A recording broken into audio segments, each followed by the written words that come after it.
Hello friends, welcome to my channel. I am Akanksha ग्रेडी। आज मैं आपको जीएस दृष्टि के भारतीय इतिहास के आज मैं आपको मध्यकालीन भारत का इतिहास पढ़ाने जा रही हूँ।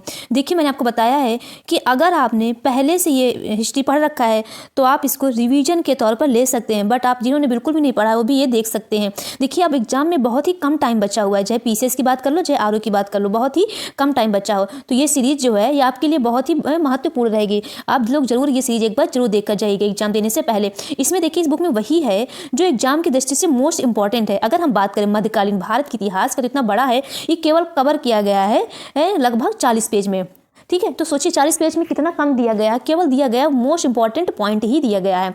तो आप इस सीरीज को जरूर देख कर जाएं। देखिए, मेरा टारगेट यही है कि आप कम पढ़िए और जो भी आप आउटपुट लाइए वो मैक्सिमम लाइए। मैं भी जानती हूँ और आप भी जानते हैं कि अभी इतना टाइम नहीं है कि आप मोटी मोटी बुक को पढ़ सकें, तो आप इस सीरीज को जरूर देख कर जाएं, आपको निश्चय इससे लाभ मिलेगा। देखिए, मैंने इसके पहले आधुनिक भारत के इतिहास मोस्ट इंपॉर्टेंट जो सेगमेंट था मैंने वो कवर करा दिया है। लेकिन अब आप क्या करेंगे, मध्यकालीन भारत के इतिहास जो कि मोस्ट इंपॉर्टेंट, इसमें हम लोग क्या पढ़ेंगे, आइए इससे पहले हम लोग देखते हैं। इसमें देखिए, हम लोग सबसे पहले क्या पढ़ेंगे, भारत पर मुस्लिम आक्रमण, जो कि एग्जाम से पूछा जाता है। दिल्ली सल्तनत के बारे में पढ़ेंगे, विजयनगर साम्राज्य के बारे में पढ़ेंगे, दिल्ली सल्तनत जो भी मिसलेनियस पॉइंट है वो भी पढ़ेंगे, दिल्ली सल्तनत की शासन व्यवस्था, दिल्ली सल्तनत के कला एवं साहित्य के बारे में, दिल्ली सल्तनत साहित्य, उत्तर भारत एवं दक्कन के प्रांतीय राजवंश पढ़ेंगे। और हम क्या पढ़ेंगे, सूफी भक्ति और सूफी आंदोलन, सल्तनत काल विविध हम लोग पढ़ेंगे। तो आज के जो भी मैं लेक्चर बनाऊंगी, जो भी मैं इतना अभी आपको सेगमेंट कवर कराऊंगी, फिर मेरा सेकंड लेक्चर आएगा, उसमें मैं पूरा मुगल शासन यानी मुगल वंश कवर करूंगी। आज इतना आएगा। ओके, आइए स्टार्ट करते हैं अपने लेक्चर। आइए देखते हैं मध्यकालीन भारत का इतिहास। सबसे पहले हम देखेंगे भारत पर मुस्लिम आक्रमण।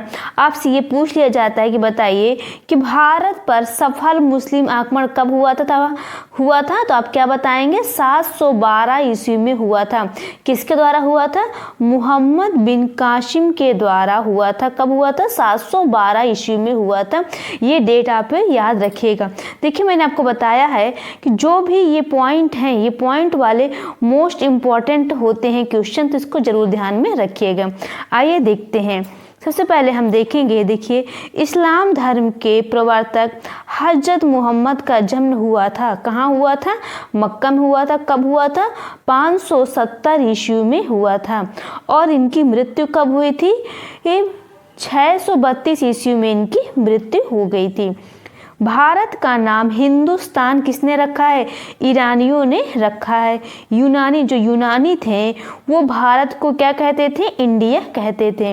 हिंदू शब्द का सर्वप्रथम प्रयोग किसने किया है, हिंदू उस अरबों ने किया। देखिए, ये सब क्वेश्चन है और यहाँ से आपके एग्जाम में क्वेश्चन बनते हैं। देखिए, भारत पर प्रथम मुस्लिम आक्रमण कब हुआ है, तो वो हुआ है 712 ईस्वी में। किसके द्वारा, मोहम्मद बिन कासिम के द्वारा, भी हमने डिस्कस किया है। अब देखिए, 712 ईस्वी में हिंद को विजित करने वाला मुस्लिम आक्रमणकारी कौन है, मोहम्मद बिन कासिम है। अरब आक्रमण के समय सिंध का शासक कौन था, दाहिर थे। भी पूछा गया था कि अरब आक्रमण के समय उस समय सिंध का शासक कौन था, दाहिर था। और 712 ईस्वी में सिंध को विजित करने वाला मुस्लिम आक्रमणकारी कौन थे, मोहम्मद बिन कासिम थे। और अरब आक्रमण के समय सिंध का शासक कौन था, दाहिर था। अब आइए हम देखते हैं अरबों पर सिंध पर आक्रमण।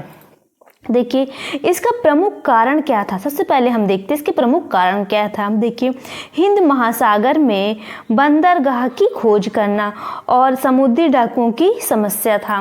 क्या था, दो कारण थे। एक था हिंद महासागर में बंदरगाह की खोज करना, दूसरा था समुद्री डाकुओं की समस्या था। और उस समय का जो तात्कालिक कारण क्या था, देखिए, समुद्री डाकुओं द्वारा अरब व्यापारियों पर हमला कर देना तथा जहाज़ों पर कब्जा करना है। यानी कि मेन कारण क्या था कि समुद्री डाकुओं से ये सब परेशान थे। तो समुद्री डाकुओं द्वारा अरब व्यापारियों पर हमला करना अर्थात जहाज़ों पर कब्जा करना। अब देखिए, अब आइए देखते हैं। ये देखिए, 712 ईस्वी पे देवल पर विजय प्राप्त की थी। आइए देखते हैं इसके परिणाम क्या हुए इस युद्ध के। इसके परिणाम ये हुए हैं, देखिए, राजनीतिक, सिंध एक रणनीतिक क्षेत्र है जिस पर वो का कब्जा हुआ। सांस्कृतिक कारण क्या है? भारत में इस्लाम धर्म का बीजारोपण हुआ है। भारतीय ग्रंथों का अरबी भाषा में अनुवाद किया गया है। ये सब इसके परिणाम हुए। अब देखिए नोट क्या है, देखिए इस इतिहासकार स्टैनले लेनपूल ने अरबों के सिंध पर आक्रमण की घटना को महत्वहीन मानते हैं। जो इतिहासकार स्टैनले लेनपूल है वो कहते हैं कि अरबों के सिंध पर आक्रमण की घटना को ये महत्व मतलब नहीं देते हैं। अरबों के यानी कि अरब के विजय के कारण क्या थे? देखिए उनकी जो सेना थी मतलब अश्व सेना थी वो बेहतर थी। दाहिर के प्रति आंतरिक विश्वासघात किया गया। देखिए दाहिर कौन थे? ये दाहिर थे ये सिंध क्षेत्र का अंतिम हिंदू शासक। जो दाहिर थे ये सिंध क्षेत्र के अंतिम हिंदू शासक थे। ठीक है, याद रखिएगा। अरबों की बेहतर तीरंदाज सेना थी, मतलब कहने का मतलब ये था कि अरबों की जो सेना थी ये बेहतर थी। अब देखिए दाहिर, ये देखिए दाहिर कौन थे? सिंध क्षेत्र का अंतिम हिंदू शासक जो कि ये ब्राह्मण थे, दाहिर थे। अब आइए देखते हैं अरोड़ या अरोड़ का युद्ध कहाँ पे हुआ था? सिंधु नदी का तट पे हुआ था। 712 ईस्वी में हुआ था। किनके बीच में हुआ था? मोहम्मद बिन कासिम तथा दाहिर के मध्य। देखिए जो हमने बताया था कि भारत पर प्रथम सफल मुस्लिम आक्रमण किसके कब हुआ था? तो जो हुआ था 712 ईस्वी में हुआ था। किसने किया था? मोहम्मद बिन कासिम ने किया था। तो जो ये युद्ध हुआ था ये युद्ध अरोड़ का युद्ध कहलाता है। और ये किसके बीच में हुआ था? मोहम्मद बिन कासिम तथा दाहिर के मध्य हुआ था। इसका परिणाम क्या हुआ कि दाहिर जो है मारा गया। दाहिर अभी हमने बताया है कौन है? सिंध क्षेत्र का अंतिम हिंदू शासक है। जैसे देखिए महमूद गजनबी आते हैं। देखिए जो महमूद गजनबी आते हैं, आइए देखते हैं इनका कुछ परिचय। गजनी का जो शासक है 1998 ईस्वी में बना महमूद गजनबी। शिक्षित एवं सुसभ्य था। विद्वानों एवं कलाकारों का ये संरक्षक था। संस्कृत मुद्रा लेख युक्त चांदी के सिक्के जारी किए गए हैं। संस्कृत मुद्रा लेख युक्त चांदी के सिक्के जारी किए गए हैं। नेक्स्ट देखिए महमूद गजनबी के दरबारी इतिहासकार हैं, इनके बारे में पूछा जाता है। जो इनके जो दरबारी इतिहासकार है ये कौन है? उतबी हैं। कौन है? उतबी हैं। ये किताब उल यामनी तारीख ए यामनी के लेखक है। ये पूछा जाता है इन्होंने क्या लिखा है? तो ये लिखे हैं किताब उल यामनी तारीख ए यामनी के ये लेखक हैं। कौन? उतबी। ये पूछा जाता है। अब देखिए दरबारी विद्वान कौन है? अल-बरूनी। इनके बारे में भी मोस्ट इंपॉर्टेंट है। देखिए अल-बरूनी आपसे ये पूछा जाता है कि वो कौन सा विद्वान है जो गजनी के साथ भारत आया था? तो वो कौन है? वो अल-बरूनी ही थे। अब देखिए नेक्स्ट क्या है? बैहाकी क्या कहते हैं? तारीख ए सुबुक्तगीन के लेखक है बैहाकी। और क्या है? उजारी। एक तो अल-बरूनी है जो ये गजनी के साथ भारत आया था, और ये बैहाकी है इसके ये तारीख ए सुबुक्तगीन के लेखक हैं। एक उजारी है, ये फारस का कवि है। तुसी एवं उनसुरी ये खुरासानी विद्वान हैं। अशजाती फारूकी ये सब दरबारी विद्वान हैं। लेकिन आपको ध्यान में क्या रखना है? अल-बरूनी के बारे में ज़्यादा ध्यान में रखना है। ठीक है, ओके। और क्या ध्यान रखना है? दरबारी इतिहासकार उतबी के बारे में ध्यान रखना, और इनकी ये लेखक है ये जो लिखे हैं इसके बारे में क्वेश्चन बनते हैं, तो आपको ये सब ध्यान में रखना है। अब देखिए क्या है? अब नेक्स्ट देखिए महमूद गजनबी का भारत पर आक्रमण। इनका जो भारत पर आक्रमण हुआ है, देखिए इन्होंने कुल 17 बार आक्रमण किया है। देखिए 17 बार आक्रमण किया। इनका जो उद्देश्य क्या था? जो है मुख्यतः लूटपाट करना। देखिए आपसे भी क्वेश्चन पूछा जाता है कि महमूद गजनबी ने सोमनाथ मंदिर की लूट कब की थी? तो आप क्या बताएंगे?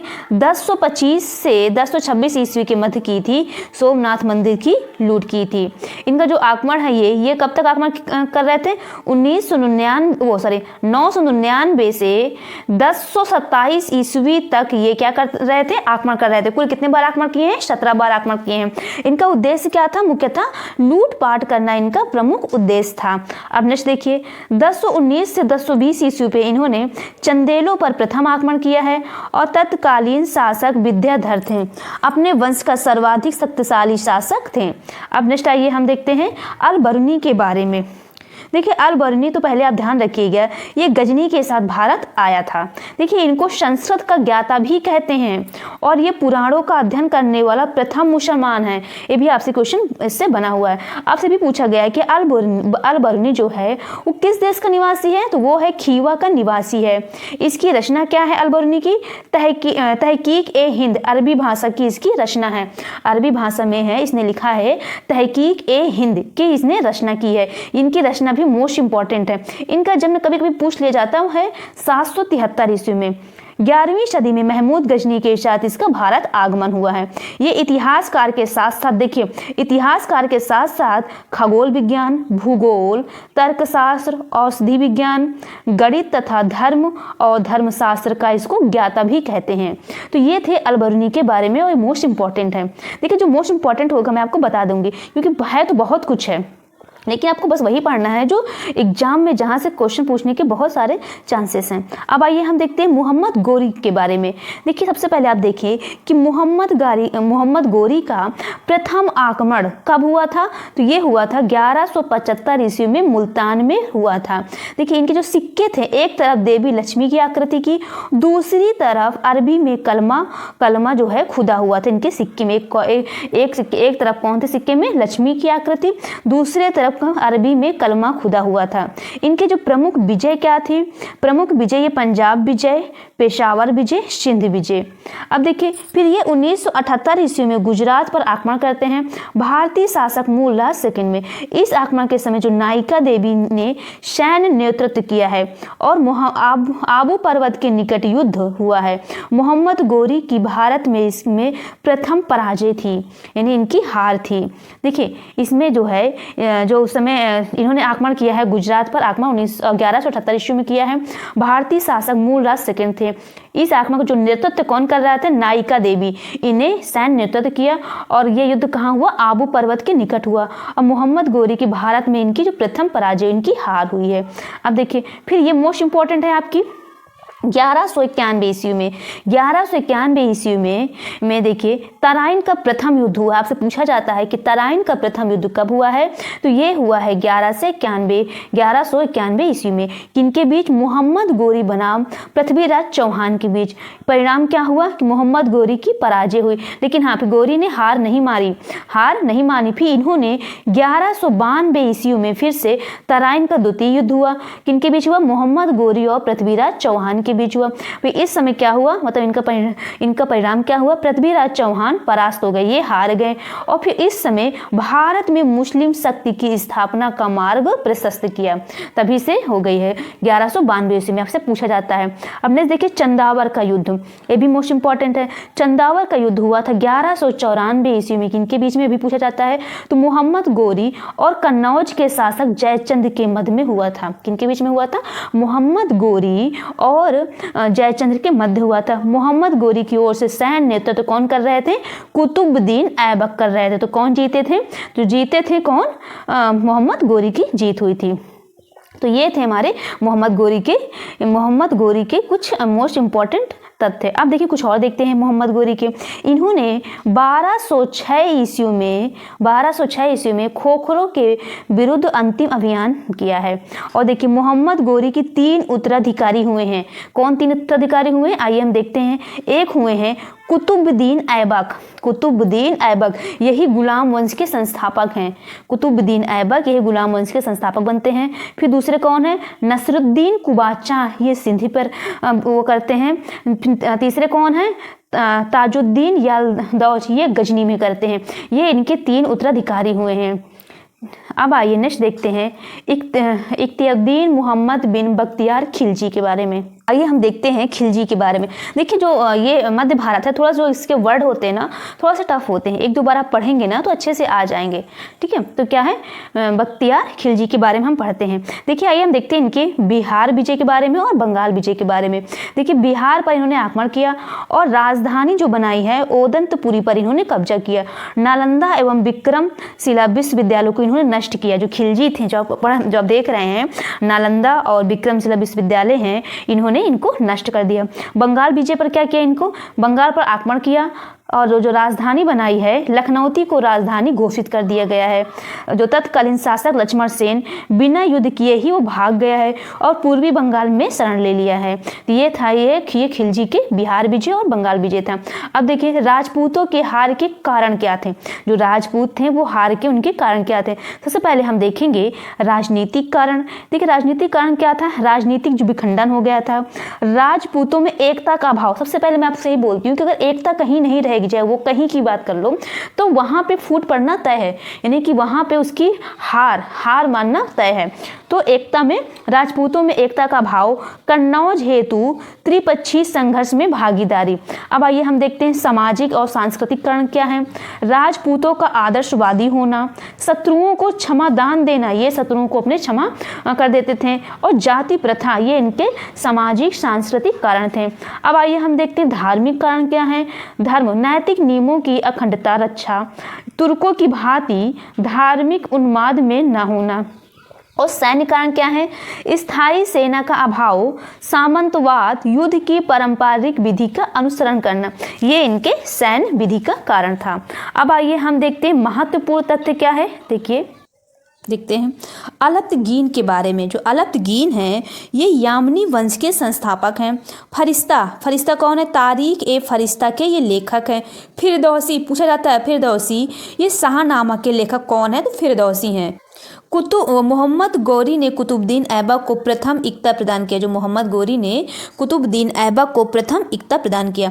भीमदेव प्रथम, पूछा जाता है सोमनाथ मंदिर का पुनर्निर्माण करवाया। सोमनाथ मंदिर का पुनर्निर्माण कौन करवाया, तो भीमदेव प्रथम। तो ये आप ध्यान में रखिएगा। और फिरदौसी भी इंपॉर्टेंट है। अब आइए देखते हैं दिल्ली सल्तनत। सबसे पहले हम देखेंगे गुलाम वंश। देखिए आपसे पूछा जाता है कि गुलाम वंश के संस्थापक कौन है, तो आप क्या बताएंगे, संस्थापक कौन है, कुतुबुद्दीन ऐबक। देखिए इसे गुलाम वंश क्यों बोला जाता है, क्योंकि ये जो कुतुबुद्दीन ऐबक थे ये मोहम्मद गौरी के क्या थे, ये गुलाम थे, इसलिए इसको गुलाम वंश बोलते हैं। 1206 से 1290 ईस्वी तक दिल्ली सल्तनत के ये सुल्तान थे। कौन, ये जो गुलाम वंश चलेगी, ठीक है। सभी तुर्क सुल्तान अलग अलग वंश के थे। जो ये थे तुर्क सुल्तान, ये अलग अलग वंश के थे। स्वतंत्र माता पिता की संतान थे। गुलाम वंश के जो गुलाम वंश हैं, सुल्तान की जगह प्रारंभिक तुर्क सुल्तान या दिल्ली के ममलूक सुल्तान कहना अधिक उपयुक्त है। यानी कहने का मतलब ये है कि इनको सुल्तान की जगह पे हम क्या कह सकते हैं, प्रारंभिक तुर्क सुल्तान कह सकते हैं या दिल्ली के ममलूक सुल्तान कह सकते हैं।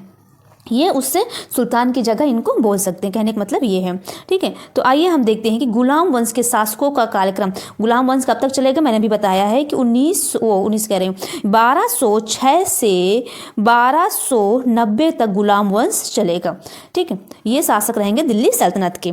सबसे पहले कौन आएंगे, कुतुबुद्दीन ऐबक। देखिए हैं तो इतने सारे, लेकिन आपको इतने सारे के बारे में नहीं पढ़ना है। जो इंपॉर्टेंट होगा सब सिर्फ मैं उसको वही बताऊंगी। ये इनका जो रहेगा 1206 से 1210 ईस्वी तक। फिर आएंगे इल्तुतमिश, ये भी इंपॉर्टेंट है। 1211 से 1236 ईस्वी तक। रजिया सुल्तान, ये भी इंपॉर्टेंट है। 1236 से 1240 ईस्वी तक। अब आइए देखिए इनका है अलाउद्दीन महसूद शाह, गयासुद्दीन बलबन। ये इतना इंपॉर्टेंट नहीं है अलाउद्दीन महमूद शाह, लेकिन गयासुद्दीन बलबन आपके लिए इंपॉर्टेंट हो जाता है। ये 1266 से 1286 ईस्वी तक है। फिर आराम शाह आते हैं, फिर रकुनुद्दीन फिरोज आते हैं, फिर कौन आते हैं, मोइजुद्दीन बहराम शाह, फिर नसरुद्दीन महमूद शाह, फिर मोइजुद्दीन मोहम्मद कैकूबा, फिर क्यूमर्स आते हैं। क्यूमर्स 1290 ईस्वी में। अब आते हैं हम देखते हैं उपाधि। जो कुतुबुद्दीन ऐबक है इनकी उपाधि क्या है। देखिए इनको जो बोला जाता है, इनकी उपाधि है, देखिए कुरान ख्वां में सुरीले स्वर में कुरान पाठ। और लाल बख्श इनको बोला जाता है। क्यों बोला जाता है, क्योंकि अधिक दान करने के कारण इनको नया नाम मिलता है, लाल बख्श। एक है कुरान ख्वां जो सुरीले स्वर में कुरान पाठ करते थे, इसलिए इनको कुरान ख्वां बोल दिया गया है। और लाल बख्श इसलिए बोलते हैं अधिक दान करने के कारण मिला नया नाम, ये इंपॉर्टेंट है। देखिए ऐबक के समकालीन विद्वान या ऐबक के समय इतिहासकार कौन कौन थे। एक इतिहासकार थे हसन निजामी, ये ताज उल मासिर हैं। और जो है और कौन है, फक्रे मुदब्बिर, ये हैं सजरा ए असम्ब के। इतने इंपॉर्टेंट नहीं, बट आप ऐसे थोड़ा ध्यान रखिएगा। देखिए इनका जो परिचय है, ये देखिए ये गुलाम वंश के प्रथम शासन है। क्या है ये, गुलाम वंश के प्रथम शासक हैं। तुर्क जनजाति से संबंधित है। किससे संबंधित है, तुर्क जनजाति से संबंधित है। भी क्वेश्चन पूछा गया है। देखिए आजीवन सुल्तान की उपाधि से ये परहेज करते थे। ये सुल्तान की उपाधि से परहेज करते थे। मलिक और सिपाह सलार की पदवी के साथ इन्होंने शासन किया।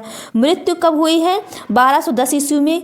पूछा जाता है क्या वो कौन सा ऐसा सुल्तान है जिसकी मृत्यु चौगान खेलते समय वह घोड़े से गिरकर हुई है, तो वो कौन है? कुतुबुद्दीन ऐबक हैं। अब देखिए इनके जो प्रारंभिक जीवन है इनका काजी अजीज कूफी द्वारा दास के रूप में क्रय किया गया था। इनको गजनी में मोहम्मद गोरी द्वारा इनको खरीद लिया गया था। इनका जो जीवन है क्या है? काजी अजीज कूफी द्वारा दास के रूप में इनको खरीदा गया। फिर गजनी में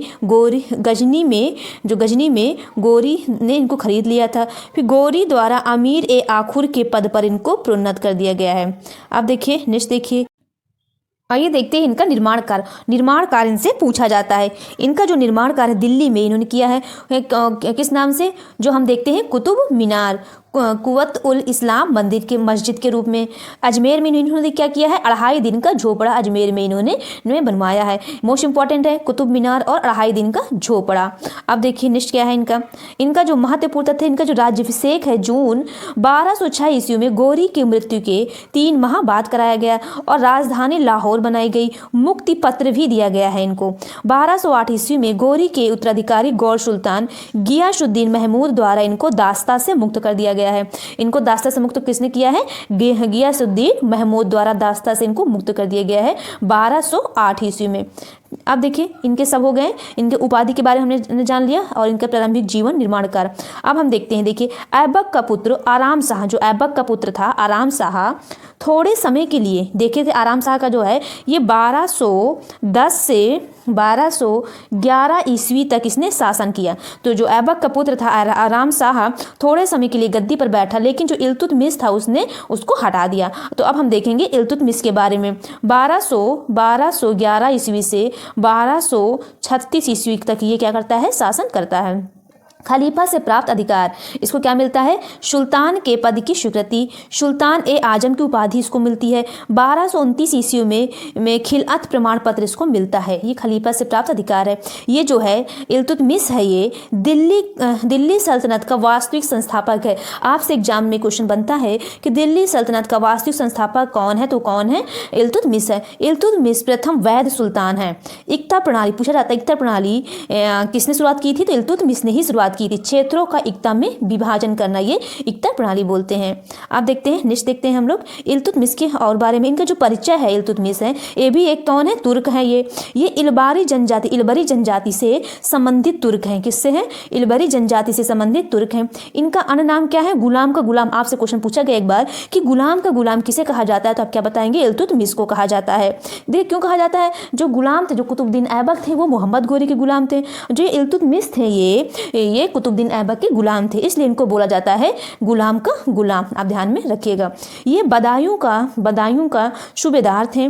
कब थे? सुल्तान बनने से पहले। गोरी के आदेश पर, मोहम्मद गोरी के आदेश पर ऐबक द्वारा दास्ता से इनको मुक्त कर दिया गया है। ठीक है, गोरी के आदेश पर ऐबक द्वारा दास्ता से इनको मुक्त कर दिया। गोरी ने आदेश दिया तो ऐबक ने इनको मुक्त कर दिया। इनकी जो प्रशासन था ये इंपॉर्टेंट है, पूछा जाता है 40 सरदारों का गुट यानी कि तुर्कान ए चहलगानी किसने प्रारंभ की थी? चहलगानी व्यवस्था का प्रारंभ किसने किया था? तो इल्तुतमिश ने प्रारंभ किया था। अब देखिए सिक्के, सल्तनत कालीन भारत में सर्वप्रथम शुद्ध अरबी सिक्के जारी किए। शुद्ध अरबी सिक्के किसने जारी किए हैं? इल्तुतमिश ने जारी किए हैं। सिक्कों पर टकसाल का नाम लिखवाने की परंपरा का प्रारंभ किया गया है। टंका क्या है? टंका चांदी के सिक्के पूछा जाता है। जीतल तांबे के सिक्के भी इन्होंने ये प्रारंभ किया है। सिक्कों पर टकसाल का नाम लिखवाने की परंपरा का भी प्रारंभ किया है। और टंका किसको बोला जाता था? चांदी के सिक्के। जीतल जो बोला जाता था तांबे के सिक्के को। टंका चांदी के और जीतल तांबे के सिक्कों को बोला जाता था। तो ये सब इल्तुतमिश ने सिक्के के बारे में सब किए। अब देखिए कुछ और देखते हैं महत्वपूर्ण तथ्य। भारत के उत्तर पश्चिमी सीमा पर चंगेज खां का आगमन हुआ। भारत के उत्तर पश्चिमी सीमा पर चंगेज खां का आगमन हुआ। चंगेज खां के विरुद्ध मंगबरनी को सहायता देने से इनकार कर दिए और ये कुतुब मीनार का जो निर्माण अधूरा रह गया था इन्होंने पूरा कराया। ठीक है, ओके। तो ये थे इल्तुतमिश के बारे में और जो कि इंपॉर्टेंट है, आपसे पूछा जाता है। अब आइए देखते हैं रजिया सुल्तान के बारे में भी मोस्ट इंपॉर्टेंट आपसे पूछा जाता है कि मध्यकालीन भारत की प्रथम मुस्लिम शासिका कौन है? तो वो है रजिया सुल्तान है। इनका जो शासन है ये 1236 से 1240 ईस्वी तक ये शासन करते हैं। अब आइए ये देखते हैं राज्य की शक्ति को सुल्तान के हाथों में केंद्रित करने पर बल दिया गया। सत्ताच्युत करने में तुर्कों का हाथ है, इनको सत्ता से हटाने का तुर्कों का इनका हाथ है। नेक्स्ट देखिए हम देखते हैं बलबन के बारे में। जो कि मैंने बताया है कि बलबन मोस्ट इंपॉर्टेंट है। इनका जो परिचय है बलबन का, ये कब तक करते शासन, 1266 से 1286 ईस्वी तक ये सुल्तान बनते हैं। पूरा नाम इनका क्या सा है, गयासुद्दीन बलबन है। इनका जो उपाधि क्या है, उलुग खां गियासुद्दीन इनका उपाधि है। वास्तविक नाम इनका क्या है, बहाउद्दीन है। उपनाम इनको क्या रखा गया है, बलबन खुर्द कनिष्ठ बलबन है। इलबरी तुर्क से ये संबंध रखते हैं। इनका जो प्रारंभिक जीवन है इनका देखिए क्या है, बचपन में मंगोलों द्वारा इनको पकड़ लिया गया है। गजनी में बसरा के ख्वाजा जमालुद्दीन बसरा ने इनको खरीदा था। फिर 1232 ईस्वी में दिल्ली इनको लाया गया है। फिर 1233 ईस्वी में ग्वालियर विजय के पश्चात इल्तुतमिश ने इनको खरीद लिया है। समझ में आया, बचपन में इनको मंगोलों ने पकड़ लिया था और गजनी में बसरा के ख्वाजा जमालुद्दीन बसरी ने इनको खरीद लिया था और 1232 ईस्वी में दिल्ली इनको लाया गया। 1233 ईस्वी में ग्वालियर विजय के पश्चात इल्तुतमिश ने इनको खरीद लिया था। ठीक है, अब देखते हैं इनका पद एवं वैवाहिक संबंध। खसदार का पद प्राप्त हुआ इल्तुतमिश से इनको। अमीर ए शिकार रजिया से इनको मिला। अमीर ए आखूर बहराम शाह से इनको मिला। नायब ए ममलिकात नसरुद्दीन महमूद से इनको मिला। नोट देखिए, 1249 ईस्वी में पुत्री हुजैदा का विवाह सुल्तान नसरुद्दीन महमूद से इन्होंने किया। ठीक है, पुत्री हुजैदा का जो विवाह है सुल्तान नसरुद्दीन महमूद से इन्होंने किया। अब देखते हैं हम लोग शासनकाल इनको। देखिए, इन्होंने नवरोज त्यौहार मनाने की प्रथा आरंभ किया गया है। आपसे पूछा जाता है कि नवरोज त्यौहार मनाने की प्रथा किसने आरंभ किया है, तो वो बलबन ने स्टार्ट किया है। दीवान ए अज सैन्य विभाग की स्थापना की है मंगोलों से मुकाबला करने के लिए। सेना मंत्री इमाद उल मुल्क वजीर के आर्थिक नियंत्रण से इनसे मुक्त किया गया है। देखिए, राजत्व सिद्धांत क्या है, इनके सिद्धांत क्या है पूछा जाता है कि आपसे पूछ लिया जाता है कि लौह और रक्त और लौह की नीति किसकी है, तो वो बलबन की है। सुल्तान का पद ईश्वर प्रदत्त है। इन्होंने कहा कि सुल्तान का जो पद है वो ईश्वर प्रदत्त है। सुल्तान का निरंकुश होना आवश्यक है। सिजदा और पाबोस की रीतियाँ प्रारंभ की गई। ये भी मोस्ट इंपॉर्टेंट है कि सिजदा और पाबोस की रीतियाँ किसने प्रारंभ की थी, तो वो है बलबन है। अब देखते हैं हम बलबन के विचार क्या हैं। इनके विचार क्या है, देखिए, राजा जो है वो धरती पर ईश्वर का प्रतिनिधि है। नियामत एक खुदा यानी ईश्वर का प्रतिनिधि है। राजा जिल्ले अल्लाह या जिल्ले इलाही ये ईश्वर का प्रतिबिंब है। क्या कहा, जो राजा है ये जिल्ले अल्लाह या जिल्ले इलाही ईश्वर का प्रतिबिंब है और राजा धरती पर ईश्वर का प्रतिनिधि है, जिसने बोला जाता है नियामत एक खुदाई। मान मर्यादा में राजा का जो क्रम है पैगंबर के बाद आता है। बुगरा खां पुत्र को इन्होंने सलाह क्या दी है, सुल्तान का पद निरंकुशता का सजीव प्रतीक है। लौह और रक्त नीति के ये संस्थापक हैं।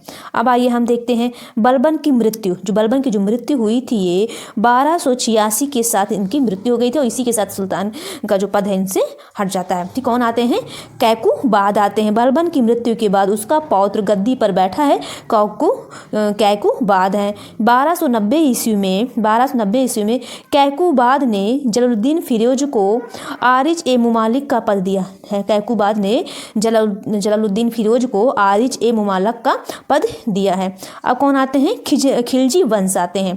देखिए, खिलजी वंश में सबसे पहले कौन आते हैं, जलालुद्दीन खिलजी है। इनका जो राज्याभिषेक हुआ है 1290 ईस्वी में इनका राज्याभिषेक हुआ है। खिलजी वंश की स्थापना यही करते हैं। आदर्श इनका क्या है, उदार निरंकुशवाद है। इनका जो आदर्श है क्या है, उदार निरंकुशवाद है। अलाउद्दीन को इन्होंने क्या किया, अलाउद्दीन को अमीर ए तुजुक का पद दिया है और पुत्री का जो विवाह है अलाउद्दीन से इन्होंने कर दिया है। अब हम देखेंगे अलाउद्दीन खिलजी का जो है ये 1296 से 1316 ईस्वी तक ये शासन करते हैं। अलाउद्दीन खिलजी है, ये प्रथम सुल्तान है। भूमि की पैमाइश कराकर लगान वसूली करना इनका क्या है, भूमि की पैमाइश कराकर लगान वसूली करना है। परंपरागत लगान अधिकारियों से लगान वसूल करने का अधिकार छीना। जो परंपरागत जो लगान वसूल कर रहे थे उनसे अधिकार छीन लिया और सारे विशेष अधिकार समाप्त कर दिए गए। इनकी भूमि से भी कर लेना प्रारंभ कर लिया। इनकी जो भूमि थी उनमें से भी कर लेना आरंभ कर दिया था। अब देखिए नेक्स्ट देखते हैं, उन सभी व्यक्तियों से भी इन्होंने भूमि छीन लिया है जिनको राज द्वारा प्रदान की गई संपत्ति दी गई है, इनाम दिया गया है, इंदिरात दी गई और पेंशन के रूप में भूमि दी गई थी, इन सब से ये भूमि छीन लिए हैं। और क्या, और धर्मार्थ द्वारा प्राप्त हुई भूमि के रूप में भी इन्होंने छीन लिया है। यानी कहने का मतलब है कि ये इन सब से भूमि को छीन लिया है और परिणाम स्वरूप खालिसा भूमि में वृद्धि हुई है, खालिसा भूमि में वृद्धि हुई है। तो जिन्हें वह मिल्क तथा वक्फ आदि के रूप में प्राप्त थी, सबसे ये भूमि छीन लिए हैं। ये कौन है? अलाउद्दीन खिलजी के बारे में हम लोग बात कर रहे थे। अब देखिए, अलाउद्दीन खिलजी ने 4 अध्यादेश लगाए हुए थे। प्रथम क्या है? उपहार, पेंशन, दान में प्रदान की गई भूमि संबंधित व्यक्तियों से वापस ले लेना, सरकारी अधिकारियों को सभी व्यक्तियों से आधिकारिक कर लेने का आदेश दे दिया गया है। जो सरकारी अधिकारियों हैं, जो सरकारी अधिकारियों को सभी व्यक्तियों से आधिकारिक कर लेने का आदेश दिया गया है। दूसरा क्या किया गया है? गुप्तचर विभाग का संगठन किया गया है। तीसरा इन्होंने क्या किया अध्यादेश? मादक पदार्थों यानी कि मादक द्रव्यों, इसमें शराब, भांग आदि के प्रयोग तथा जुआ खेलने पर पाबंदी लगा दी गई है। चौथा क्या है? सरदारों एवं अमीरों की दावतों, विवाह संबंधों पर प्रतिबंध इन्होंने लगा दिया है। तो ये जो 4 अध्यादेश से पूछा जाता है। पहला क्या है? मतलब जिन्होंने राज ने पहले जो भी दान दी गई थी, पेंशन दिया जाता था, तो उन सबसे ये भूमि वापस ले लिए हैं और सभी सरकारी अधिकारियों को सभी व्यक्तियों से आधिकारिक कर लेने का आदेश दिया है और गुप्तचर विभाग का संगठन किया है और मादक द्रव्यों का प्रयोग, जुआ खेलने पर पाबंदी लगा दिया गया है। सरदारों एवं अमीरों की दावतों, विवाह संबंधों पर भी इन्होंने प्रतिबंध लगा दिया गया है। देखिए, बाजार नियंत्रण, मूल नियंत्रण इन्होंने क्या किया है? सहना ए मंडी मलिक कबूल की नियुक्ति की गई है। सहना ए मंडी मलिक कबूल की नियुक्ति की गई। सहना बाजार का अधीक्षक, समस्त व्यापारियों पर नियंत्रण किया गया है। सफलता के लिए कुशल कर्मचारी नियुक्त किए गए हैं। अब महत्वपूर्ण कर क्या है? घरी कर यानी घर एवं झोपड़ी पर कर लगाने वाला, और एक चराई कर, दुधारू पशुओं पर भी ये चराई कर लगा दिया गया है। तो ये थे हमारे कुछ महत्वपूर्ण तथ्य। अब और देखते हैं, हम देखें, धर्म पर राज्य का नियंत्रण स्थापित करना, उलेमा वर्ग के प्रभाव से मुक्त कर देना। उपाधि क्या है? सिकंदर ए सानी, द्वितीय सिकंदर की। प्रसिद्ध सेनापति कौन है? जफर खां। मंगोलों के विरुद्ध लड़ते हुए मृत्यु हो गई है। जफर खां की मंगोलों के विरुद्ध लड़ते हुए मृत्यु हो गई है। दीवान ए मुस्त खराज की भी स्थापना की है। मुख्य उद्देश्य क्या है? एक शक्तिशाली और निरंकुश राज्य की स्थापना करना। और नेक्स्ट देखते हैं, भूमि की पैमाइश के आधार पर लगान वसूली करना। उपज का 50% भूमि कर यानी खराज इसको बोलते हैं, और उपज का वास्तविक आय पर राजस्व निश्चित करने वाला भारत का प्रथम मुस्लिम शासक थे। अब आइए हम देखते हैं मलिक गफूर के बारे में हम लोग जानते हैं। ये जो है अलाउद्दीन के गुजरात विजय के दौरान इनको प्राप्त हुआ है। इनको अन्य नाम क्या बोलते हैं? हजार दिनारी मलिक गफूर को। अब देखिए, महत्वपूर्ण इनके अभियान क्या है? उत्तरी अभियान पूछा जाता है कि ये अलाउद्दीन के महत्वपूर्ण अभियान कौन कौन से हैं। उत्तरी अभियान में गुजरात विजय अभियान, उलुग खां तथा नुसरत खां को नेतृत्व किया गया है। रणथंभौर, देखिए रणथंभौर, मालवा, चित्तौड़, धार, मांडू, उज्जैन, मारवाड़ तथा चंदेरी पर विजय प्राप्त किया है। और दक्षिणी अभियान देखिए क्या है इनका? दक्षिण भारत पर आक्रमण करने वाला पहला सुल्तान है। कौन है ये? अलाउद्दीन खिलजी। मलिक काफूर के नेतृत्व में अभियान भेजा। वारंगल, देवगिरी, होयसाल क्षेत्रों को नियंत्रण में लिया। रामेश्वर में मस्जिद का निर्माण किया। तो ये थे उत्तरी अभियान और दक्षिणी अभियान। उत्तरी में क्या क्या जीते? रणथंभौर, मालवा, चित्तौड़, धार, मांडू, उज्जैन, मारवाड़ तथा चंदेरी पर विजय प्राप्त की, और दक्षिण में वारंगल, देवगिरी, होयसाल में। ठीक है। अब देखें, मलिक मोहम्मद जायसी इन्होंने पद्मावत की रचना की थी। रानी पद्मिनी के जौहर कथा का वर्णन किया है। रानी पद्मिनी राजा रतन सिंह जो चित्तौड़ की पत्नी थी, अलाउद्दीन खिलजी ने चित्तौड़ पर कब्जा कर लिया गया है। आपने वो मूवी तो देखी होगी ना, तो उसमें ये दिखाया गया। तो मलिक मोहम्मद जायसी ने पद्मावत की रचना की है और रानी पद्मिनी के जौहर कथा का वर्णन किया गया है। और रानी जो पद्मावती थी वो राजा रतन सिंह जो है चित्तौड़ के शासक थे, उनकी ये पत्नी थी, और अलाउद्दीन खिलजी ने चित्तौड़ पर कब्जा कर लिया है। अब हम अब हम देखते हैं कुतुबुद्दीन मुबारक शाह खिलजी। इन्होंने स्वयं को खलीफा घोषित किया है। इनकी उपाधियाँ क्या थी? अल इमाम, उल इमाम, खलीफतुल्लाह इनकी उपाधियाँ थी। ये कुतुबुद्दीन मुबारक शाह खिलजी। अब देखते हैं कुछ महत्वपूर्ण तथ्य ये देखते हैं। 1306 ईस्वी के बाद अलाउद्दीन खिलजी के समय दिल्ली सल्तनत एवं मंगोलिया के बीच सीमा कौन सी थी? रावी नदी थी। दिल्ली सल्तनत और मंगोलियों के बीच जो सीमा थी वो रावी नदी थी। जलालुद्दीन खिलजी ने अपना राज्याभिषेक कहाँ करवाया था?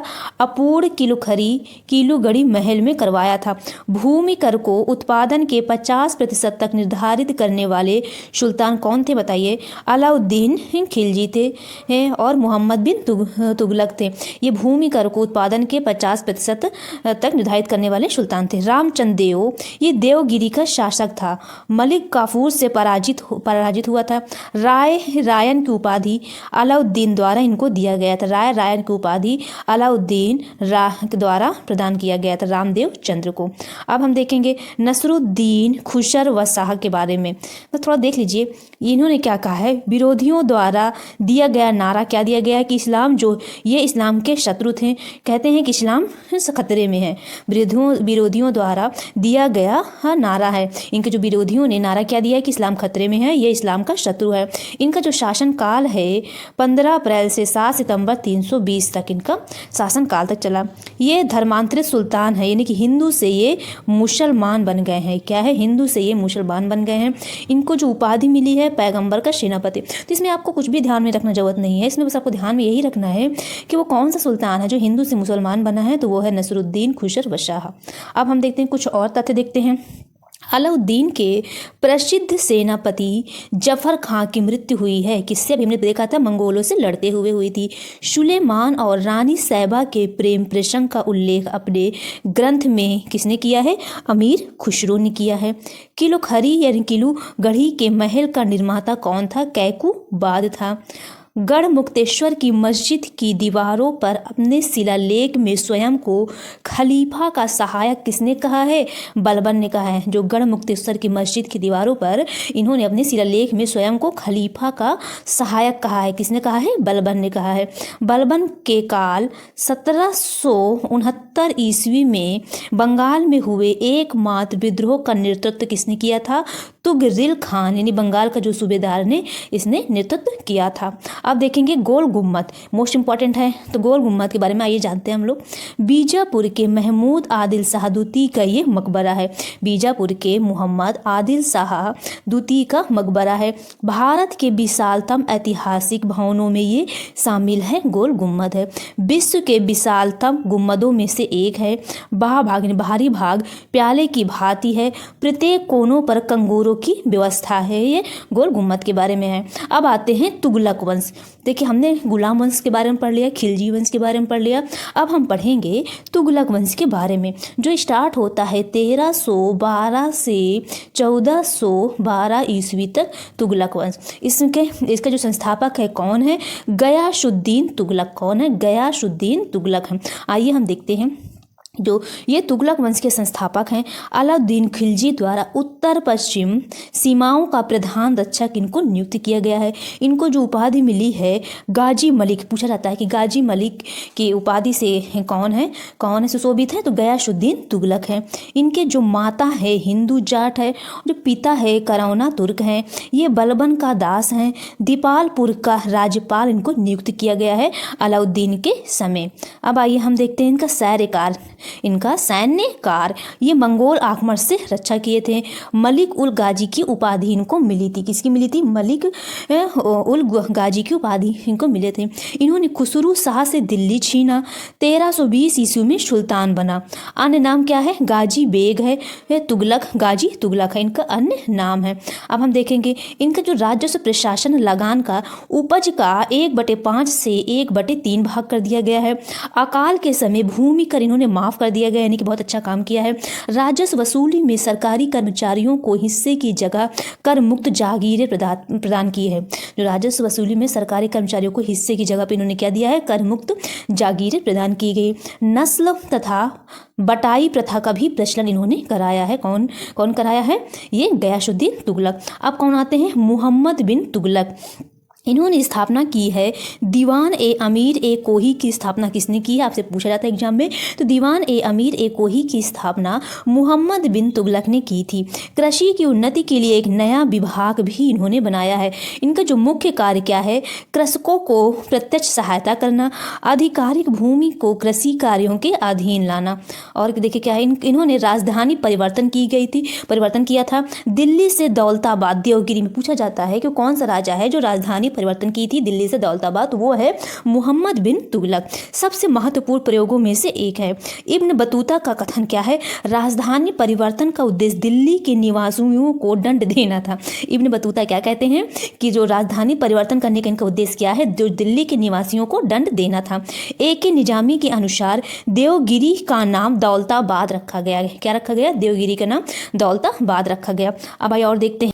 हिंदू के त्योहारों होली में भाग लेने वाला प्रथम सुल्तान था जो मोहम्मद बिन तुगलक था। ये हिंदुओं के त्योहारों यानी जो होली मनाया जाता है उसमें ये प्रथम सुल्तान था जो भाग लेते थे। गैर तुर्कों और भारतीय मुसलमानों को भी सरकारी पदों पर भी नियुक्त किया। बर्नी जो है ये कटु आलोचक हैं। बर्नी क्या कहते हैं कि गैर तुर्कों तथा भारतीय मुसलमानों को भी सरकारी पदों पर नियुक्त किया। बर्नी कौन है, कटु आलोचक थे। और देखिए मोहम्मद बिन तुगलक की मृत्यु पर बदायूनी ने क्या कहा, मोस्ट इंपॉर्टेंट है ये है, आपको ध्यान में रखना। बदायूं ने क्या कहा है, सुल्तान को उसकी प्रजा से और प्रजा को अपने सुल्तान से मुक्ति मिली। क्या कहा इनकी मृत्यु पर कि सुल्तान को उसकी प्रजा से और प्रजा को अपने सुल्तान से मुक्ति मिली है, इनकी मृत्यु पर कहा है। दिल्ली सल्तनत के सभी सुल्तानों में सर्वाधिक ये विद्वान और शिक्षित था। क्या था, सर्वाधिक विद्वान एवं शिक्षित था मोहम्मद बिन तुगलक। अब देखिए इन्होंने सिक्कों पर उत्कीर्ण शब्द क्या किए हैं, अल सुल्तान जिल्ली अल्लाह, यानी कि सुल्तान जो है ये ईश्वर की छाया है। सुल्तान जो वो ईश्वर है वो सुल्तान का समर्थक है। ये सिक्कों पर उत्कीर्ण शब्द ये लिखा है कि अल सुल्तान जिल्ली अल्लाह, सुल्तान ईश्वर की छाया, ईश्वर सुल्तान का समर्थक है। स्वर्ण सिक्के, इन्होंने दिनार, स्वर्ण सिक्के जिनको बोलते दिनार, इब्न बतूता के अनुसार स्वर्ण सिक्के भी चलाए हैं जिन्हें दिनार बोलते हैं। बर्नी के अनुसार 5 मुख्य योजनाएं, देखिए जो बर्नी है ये बहुत कटु आलोचक थे। तो इनके अनुसार 5 मुख्य योजनाएं कौन कौन सी, आइए देखते हैं। इन्होंने क्या किया है, मोहम्मद बिन तुगलक ने दोआब में कर वृद्धि की गई है, पूछा जाता है, मोस्ट इंपॉर्टेंट है। दौलताबाद राजधानी घोषित कर दी गई है। सांकेतिक मुद्रा का प्रचलन किसने किया है, सांकेतिक मुद्रा का प्रचलन पूछा जाता है तो आप किसने किया है, मोहम्मद बिन तुगलक ने किया है। खुरासान पर आक्रमण भी किया है, कराचिल अभियान भी किए। ये 5 मुख्य इनकी योजनाएं थी। अब हम देखेंगे फिरोज शाह तुगलक के बारे में। किनके बारे में, फिरोज शाह तुगलक के बारे में, मोस्ट इंपॉर्टेंट है। देखिए इसमें जो मैंने बताया मोहम्मद बिन तुगलक ने, आपको याद क्या रखना है, एक तो इनको ये याद रखना है कि राजधानी परिवर्तन किया था दिल्ली से दौलताबाद, और दीवान ए अमीर ए कोही की स्थापना की है। ये किसके लिए है, ये कृषि की उन्नति के लिए एक नया विभाग है, ठीक है। और ये के निजामी के अनुसार भी रखना, और इब्न बतूता का भी कथन याद रखना है। और यहाँ पे भी आपको ये याद रखना है कि होली में भाग लेते थे ये, और इनकी मृत्यु पर बदायूं ने क्या कहा है, और दिल्ली सल्तनत में सभी सुल्तानों में सर्वाधिक विद्वान एवं शिक्षित सुल्तान थे। स्वर्ण सिक्के भी चलाए जिनको दिनार बोलते हैं। बर्नी के अनुसार 5 प्रमुख योजना, इनकी मतलब इसमें जो भी दिया है ना, मोस्ट इंपॉर्टेंट तथ्य ही दिया हुआ है, ठीक है। अब हम देखते हैं फिरोज शाह तुगलक के बारे में। देखिए फिरोज शाह तुगलक हैं, आइए देखते हैं इनके बारे में हम लोग। देखिए इनके बारे में सबसे पूछा जाता है कि दीवान ए खैरात का निर्माण किसने कराया, तो जो है दीवान ए खैरात का निर्माण फिरोज शाह तुगलक ने कराया है। ये है क्या, गरीब मुस्लिम अनाथ एवं विधवा स्त्रियों की आर्थिक सहायता करना, गरीब मुसलमान लड़कियों के विवाह की भी व्यवस्था करना, राज्य के खर्च पर हज की व्यवस्था करने, यानी कि दीवान ए खैरात की भी इन्होंने स्थापना की है। नेक्स्ट क्या है, पूछा जाता है कि दीवान ए खैरात है क्या। दीवान ए बंदगान है भी क्या है, दासों से जुड़े मुद्दों हेतु एक पृथक विभाग है। इसका प्रमुख कौन होता था, वकील ए दर होता था।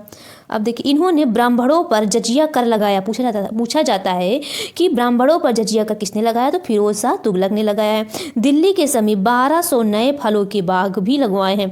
अशोक के 2 स्तंभ मोस्ट इंपॉर्टेंट है। अशोक के 2 स्तंभों को मेरठ एवं टोपरा जो वर्तमान हरियाणा का यमुनानगर जिला से दिल्ली इन्होंने लाया है, यानी कि जो अशोक के 2 स्तंभ को मेरठ एवं टोपरा से दिल्ली भी यही लाए हैं, फिरोज शाह तुगलक द्वारा लाया गया है। हक ए सर्व, ये है क्या, जो हक ए सर्व है ये सिंचाई कर है। ये लगाने वाला दिल्ली का प्रथम सुल्तान। पूछा जाता है कि हक ए सर्व है क्या, तो ये सिंचाई कर है। शाही नहरों का पानी प्रयोग करने पर अधिरोपित होता था। फिरोज शाह द्वारा आरोपित एकमात्र गैर इस्लामिक कर है, क्या है, ये गैर इस्लामिक कर है, सिंचाई कर है। अब देखिए इनकी जो आत्मकथा है फुतूहात ए फिरोज शाही, ये फिरोज शाह तुगलक की आत्मकथा है। क्या है?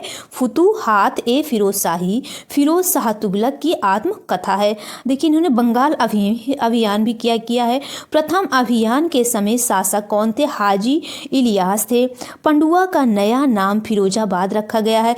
इकदला का नया नाम आज़ादपुर रखा है। इकदला का नया नाम आज़ादपुर भी रखा है। ये बंगाल अभियान के दौरान इन्होंने 5 बड़ी नहरों का भी निर्माण करवाया। 5 बड़ी नहरों का भी निर्माण करवाया है, ध्यान रखिएगा। अब और देखिए इन्होंने अनुवाद विभाग का भी स्थापना की है। संस्कृत ग्रंथों का फारसी में भी अनुवाद कराया है। रोजगार विभाग की भी स्थापना की है। नियुक्ति के लिए रोजगार दफ्तर की नियुक्ति की है। गुण एवं योग्यता की पूरी जांच पड़ताल, आधिकारिक लोगों को रोजगार का देने का प्रयास किया है। दारुल सफा पूछा जाता है। दारुल सफा क्या है? ये एक खैराती अस्पताल है। दारुल सफा की स्थापना की है। कुशल हकीमों के भी उसमें उपलब्धता की है। लोक निर्माण कार्य शोहरत ए आम, लगभग 300 नवीन नगरों का भी निर्माण किया है। इसमें स्थापित प्रमुख नगर कौन कौन से याद रखिएगा? फतेहाबाद है, हिसार है, फिरोजपुर है, जौनपुर है, फिरोजाबाद है।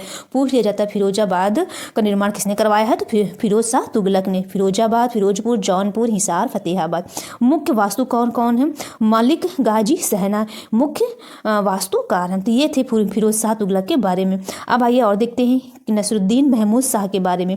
जो नसरुद्दीन महमूद शाह हैं ये तुगलक वंश के अंतिम शासक हैं।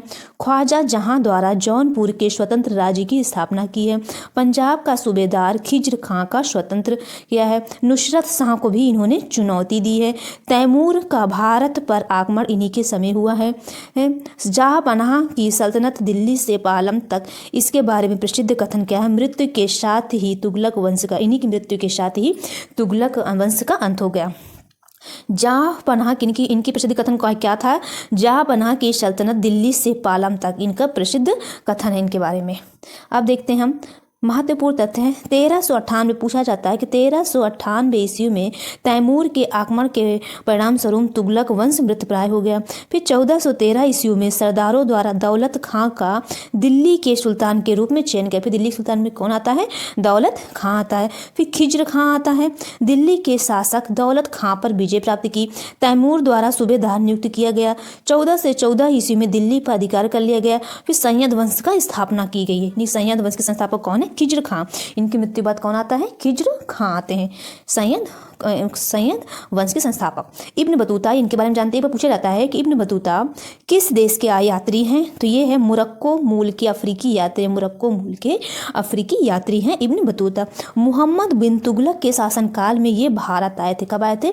मुहम्मद बिन तुगलक के शासनकाल में। सुल्तान द्वारा दिल्ली का काजी इनको नियुक्त किया गया है। सुल्तान ने राजदूत बनाकर इनको चीन भेजा है इब्न बतूता को। इनकी किताब, इनकी रचना क्या है? किताब उल रहला की इन्होंने रचना की, इंपॉर्टेंट है। सल्तनत काल में डाक व्यवस्था का विस्तृत विवरण दिया है। अब देखते हैं सैयद वंश। खिज्र खां, जो कि हमने बताया है कि इनकी मृत्यु के बाद, नसरुद्दीन महमूद शाह की मृत्यु के बाद क्या आता है? सैयद वंश, जो खिज्र खां। सुल्तान की उपाधि धारण नहीं की, रैयत आला की उपाधि धारण की, तैमूर द्वारा प्रदान किया गया। खुतबे में शाहरुख का नाम लिखवाया इन्होंने। तैमूर ने खिज्र खां को लाहौर, मुल्तान तथा दीपालपुर की सूबेदारी सौंपी। सिक्कों पर तुगलक शासकों के नाम का भी अंकन किया है। अब देखते हैं मुबारक शाह। खिज्र खां के बाद गद्दी पर बैठा मुबारक शाह, इन्होंने स्वयं को सुल्तान घोषित किया। देखिए इतना इंपॉर्टेंट नहीं है, बस इतना जानिए। इसके बाद कौन आया? सैयद वंश के संस्थापक कौन थे? खिज्र खां थे। ठीक है। यमुना के किनारे मुबारकाबाद बसाया। किसने बसाया? मुबारकाबाद शहर किसने बसाया? मुबारक शाह। स्रोत कहाँ से हमें मिला है? यहया बिन अहमद सरहिंदी की पुस्तक तारीख ए मुबारक शाही में। यमुना के किनारे मेवात, कटिहार तथा गंगा दोआब क्षेत्र में अभियान किया। अब बस ऐसे पढ़ लीजिए, ज़्यादा इंपॉर्टेंट नहीं है। अब आइए मुहम्मद शाह। ये था मुबारक शाह। अब आइए मुहम्मद शाह। इसके समय दिल्ली सल्तनत बहुत छोटे क्षेत्र तक सीमित हो गया। सैयद वंश का पतन इसके समय से ही प्रारंभ हो गया। बहलोल लोदी का पुत्र इसको कहा गया। क्या है? बहलोल लोदी को पुत्र कहा। अब देखिए अलाउद्दीन आलम शाह, ये मोहम्मद शाह का पुत्र था। किसका पुत्र था? मोहम्मद शाह का पुत्र था। ये सैयद वंश का अंतिम शासक आपसे पूछा जाता है कि सैयद वंश का अंतिम शासक कौन है? तो अलाउद्दीन आलम शाह है। इसके वजीर हामिद खान ने दिल्ली पर कब्जे के लिए बहलोल लोदी को निमंत्रण दिया कि बहलोल लोदी को इन्होंने निमंत्रण किया। इसके जो वजीर है हामिद खान ने दिल्ली पर कब्जे के लिए बहलोल लोदी को आमंत्रण किया। अंतिम समय जो इसका व्यतीत हुआ बदायूं में, अंतिम समय में इसने व्यतीत किया। ये कौन है? इसके बारे में जान रहे थे? आलम शाह।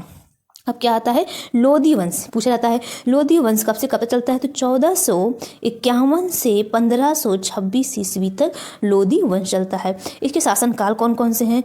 बहलोल लोदी जो कि 1451 से 1489 ईस्वी तक होता है इनका। फिर सिकंदर लोदी आते हैं। फिर कौन आते हैं? इब्राहिम लोदी आते हैं।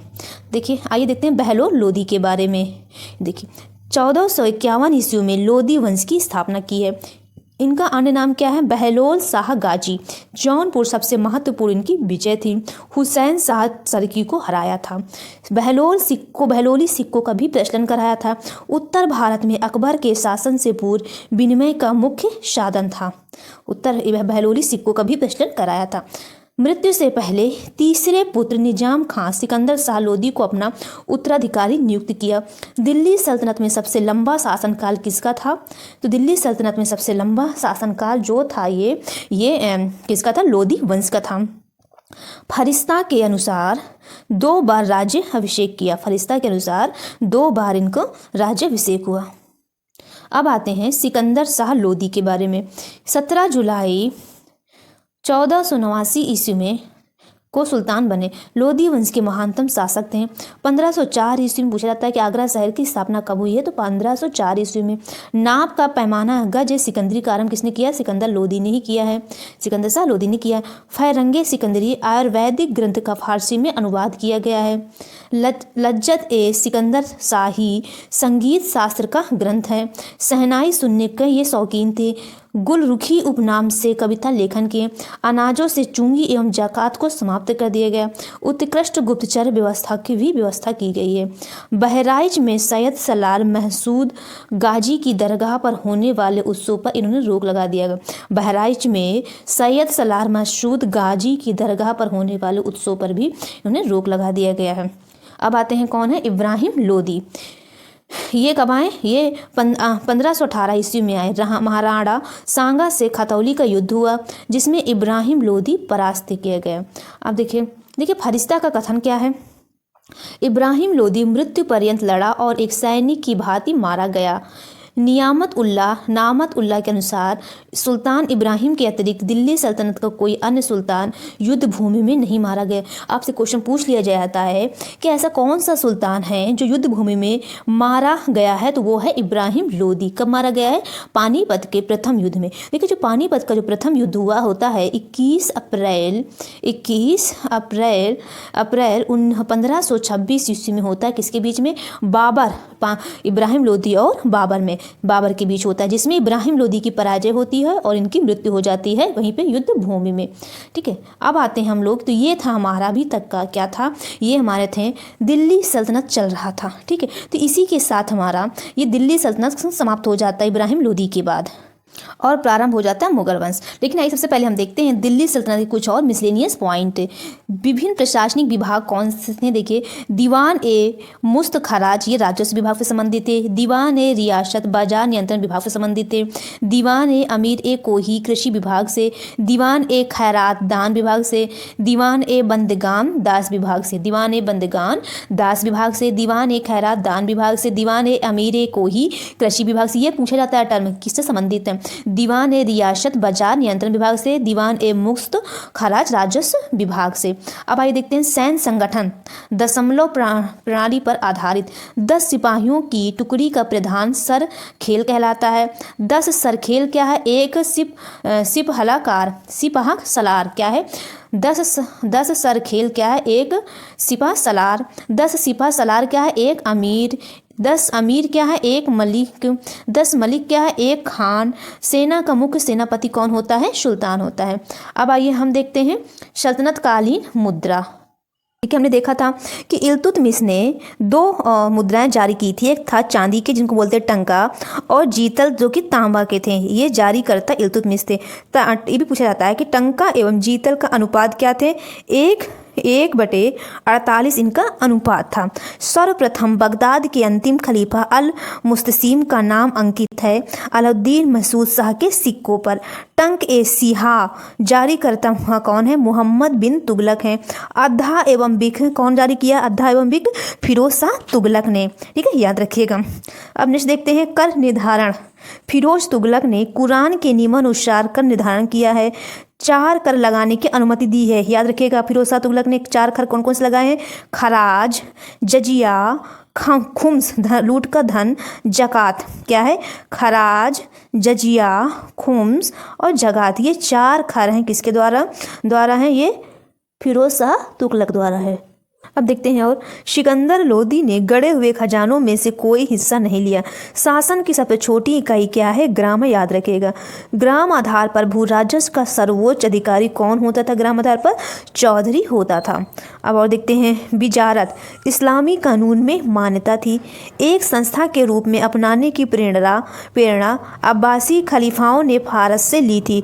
प्रथम वजीर कौन है? अब्बास फजल बिन मोहम्मद महमूद गजनवी के शासन काल में। राजस्व विभाग का प्रधान कौन होता था? वजीर। आपसे पूछा जाता है वजीर क्या है, तो राजस्व विभाग का प्रधान है।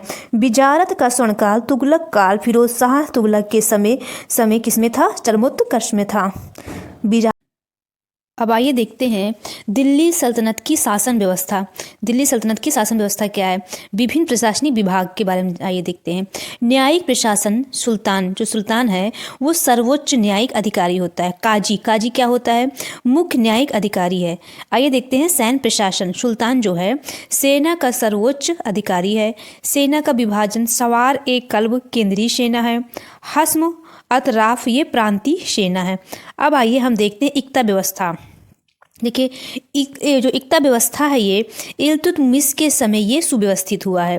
प्रथम इक्ता जो है मोहम्मद गोरी द्वारा कुतुबुद्दीन ऐबक को प्रदान किया गया है। यानी कहने का मतलब ये है कि इक्ता जो व्यवस्था है वो इल्तुतमिश के समय से ये सुव्यवस्थित हुआ है। और प्रथम जो इक्ता है मोहम्मद गोरी द्वारा कुतुबुद्दीन ऐबक को प्रदान किया गया है। फवाजिल क्या होता है? पूछा गया एक बार, फवाजिल क्या होता है? इक्ता से प्राप्त अतिरिक्त आय जो सरकारी खजाने में जमा की जाती थी उसको बोलते हैं फवाजिल। राज्यों को इक्ताओं में बांटा गया था जिसका प्रमुख इक्तेदार होता था। फिरोज शाह तुगलक के समय इक्ता व्यवस्था वंशानुगत हो गया। जो फिरोज शाह तुगलक के समय जो इक्ता व्यवस्था है वो वंशानुगत हो गया है। अब आइए हम देखते हैं दिल्ली सल्तनत के कला एवं स्थापत्य के बारे में। भारतीय तथा इस्लामिक स्थापत्य का ये मिश्रण है। चूना, राबिस तथा सुर्खी का प्रयोग किया गया है। अरबक्स, स्क्रीच एवं कुफी शैलियों का आगमन किया गया है। मेहराब तथा गुम्मद को प्रधानता, ये याद रखिएगा, इसमें मेहराब तथा गुम्मद को प्रधानता दी गई है। अब आइए देखते हैं हम शासक और कौन कौन से निर्माण कार्य, इससे क्वेश्चन बनते हैं तो ये आपके लिए इंपॉर्टेंट हो जाता है। देखिए कुतुबुद्दीन ऐबक ने क्या बनवाया है? बताया गया था कि 2.5 दिन का झोपड़ा अजमेर में, और कुतुब मीनार का निर्माण भी प्रारंभ करवाया, लेकिन इन्होंने कंप्लीट नहीं कर पाए थे। कंप्लीट करने से पहले ही इनकी मृत्यु हो गई थी। और दूसरा क्या बनवाया है? कुव्वत उल इस्लाम मस्जिद, ये दिल्ली में बनवाया गया है। इल्तुतमिश के द्वारा सुल्तानगढ़ी, हौज ए शमसी ईदगाह, अतरकीन दरवाज़ा, ये इल्तुतमिश के द्वारा बनवाया गया है। कुतुब मीनार का जो निर्माण है ये किसके द्वारा कराया गया है? आइए देखते हैं। कुतुब मीनार का निर्माण भी इनके द्वारा पूर्ण कराया गया था। किनके द्वारा? इल्तुतमिश के द्वारा। तो याद रखिएगा, ये इंपॉर्टेंट है। अब और आइए देखते हैं हम लोग अलाउद्दीन खिलजी। आपसे पूछ लिया जाता है कि अलाई दरवाज़ा किसने निर्माण करवाया है? तो अलाउद्दीन खिलजी ने। जमात ए खाना मस्जिद, हजार सितून, हौज ए अलाई, ये सब अलाउद्दीन खिलजी ने निर्माण करवाया है। मुबारक शाह खिलजी ये उखा मस्जिद, मुबारक शाह खिलजी उखा मस्जिद का निर्माण करवाए थे। देखिए बलबन ने बलबन का मकबरा बनवाया था, ये बलबन द्वारा बनवाया था। विशुद्ध इस्लामी शैली में निर्मित प्रथम मकबरा है। ये पूछा गया है कि विशुद्ध इस्लामी शैली में निर्मित प्रथम मकबरा कौन सा है? तो बलबन का मकबरा है, जो कि बलबन ने बनवाया था। अब देखिए आइए देखते हैं कुतुब मीनार के बारे में। निर्माण कार्य किसने प्रारंभ करवाया था, याद रखिएगा, कुतुबुद्दीन ऐबक द्वारा प्रारंभ किया गया था, लेकिन इल्तुतमिश द्वारा इसको पूरा करवाया गया था। देखिए, चौथी मंजिल क्षतिग्रस्त हो गई थी, जिसकी वजह से फिरोज शाह तुगलक द्वारा चौथी मंजिल का पुनर्निर्माण करके तो चौथी एवं पांचवी मंजिल का एक मंजिल और बढ़ा दी गई थी। और फिर क्या हुआ, फिर सिकंदर लोदी द्वारा भी इस कुतुब मीनार का मरम्मत करवाई गई थी। तो ये याद रखिएगा, आपको याद क्या रखना है कि कुतुब मीनार का निर्माण कुतुबुद्दीन ऐबक द्वारा प्रारंभ किया गया है, लेकिन निर्माण पूरा किसने करवाया है, इल्तुतमिश ने पूरा करवाया है। और चौथी मंजिल क्षतिग्रस्त हो गई थी, तो चौथी और पांचवी मंजिल का निर्माण फिरोज शाह तुगलक ने करवा दिया गया था, और फिर सिकंदर लोदी द्वारा भी इसको मरम्मत करवाई गई थी। अब आइए देखते हैं सल्तनत काल में कुछ विविध, आइए देखते हैं कृति लेखक, आइए देखते हैं जवामी उल हिकायत, ये है किसकी, ये है क्या है, जवामी उल हिकायत है सदरुद्दीन मोहम्मद अल औफी की। दूसरी देखिए हकाइक, ये हिंदी, ये किसकी है, अब्दुल वाहिद बिलग्रामी की। नेक्स्ट देखिए तहदीब अल अखलाक, देख पता है ना कि थोड़ा इसके जो मध्य भारत के जो भी नाम होते हैं थोड़ा से कठिन वर्ड होते हैं, क्योंकि उर्दू में होते हैं, जो कि हम लोग आम भाषा में यूज नहीं करते, इससे थोड़ा टफ हो जाते हैं। तो तहदीब अल अखलाक ये है इब्न मिस्कवाहा की, ये ध्यान रखिएगा। अब देखिए वास्तुशैली संबंध राजपूत कौन है, देखिए सरकी है, झुकी हुई दीवारों के साथ विशाल मुख्य द्वार, जिसको सरकी बोलते हैं। खिलजी क्या है, मेहराब की निचली सतह पर कमल कली की झालर, ही खिलजी की है।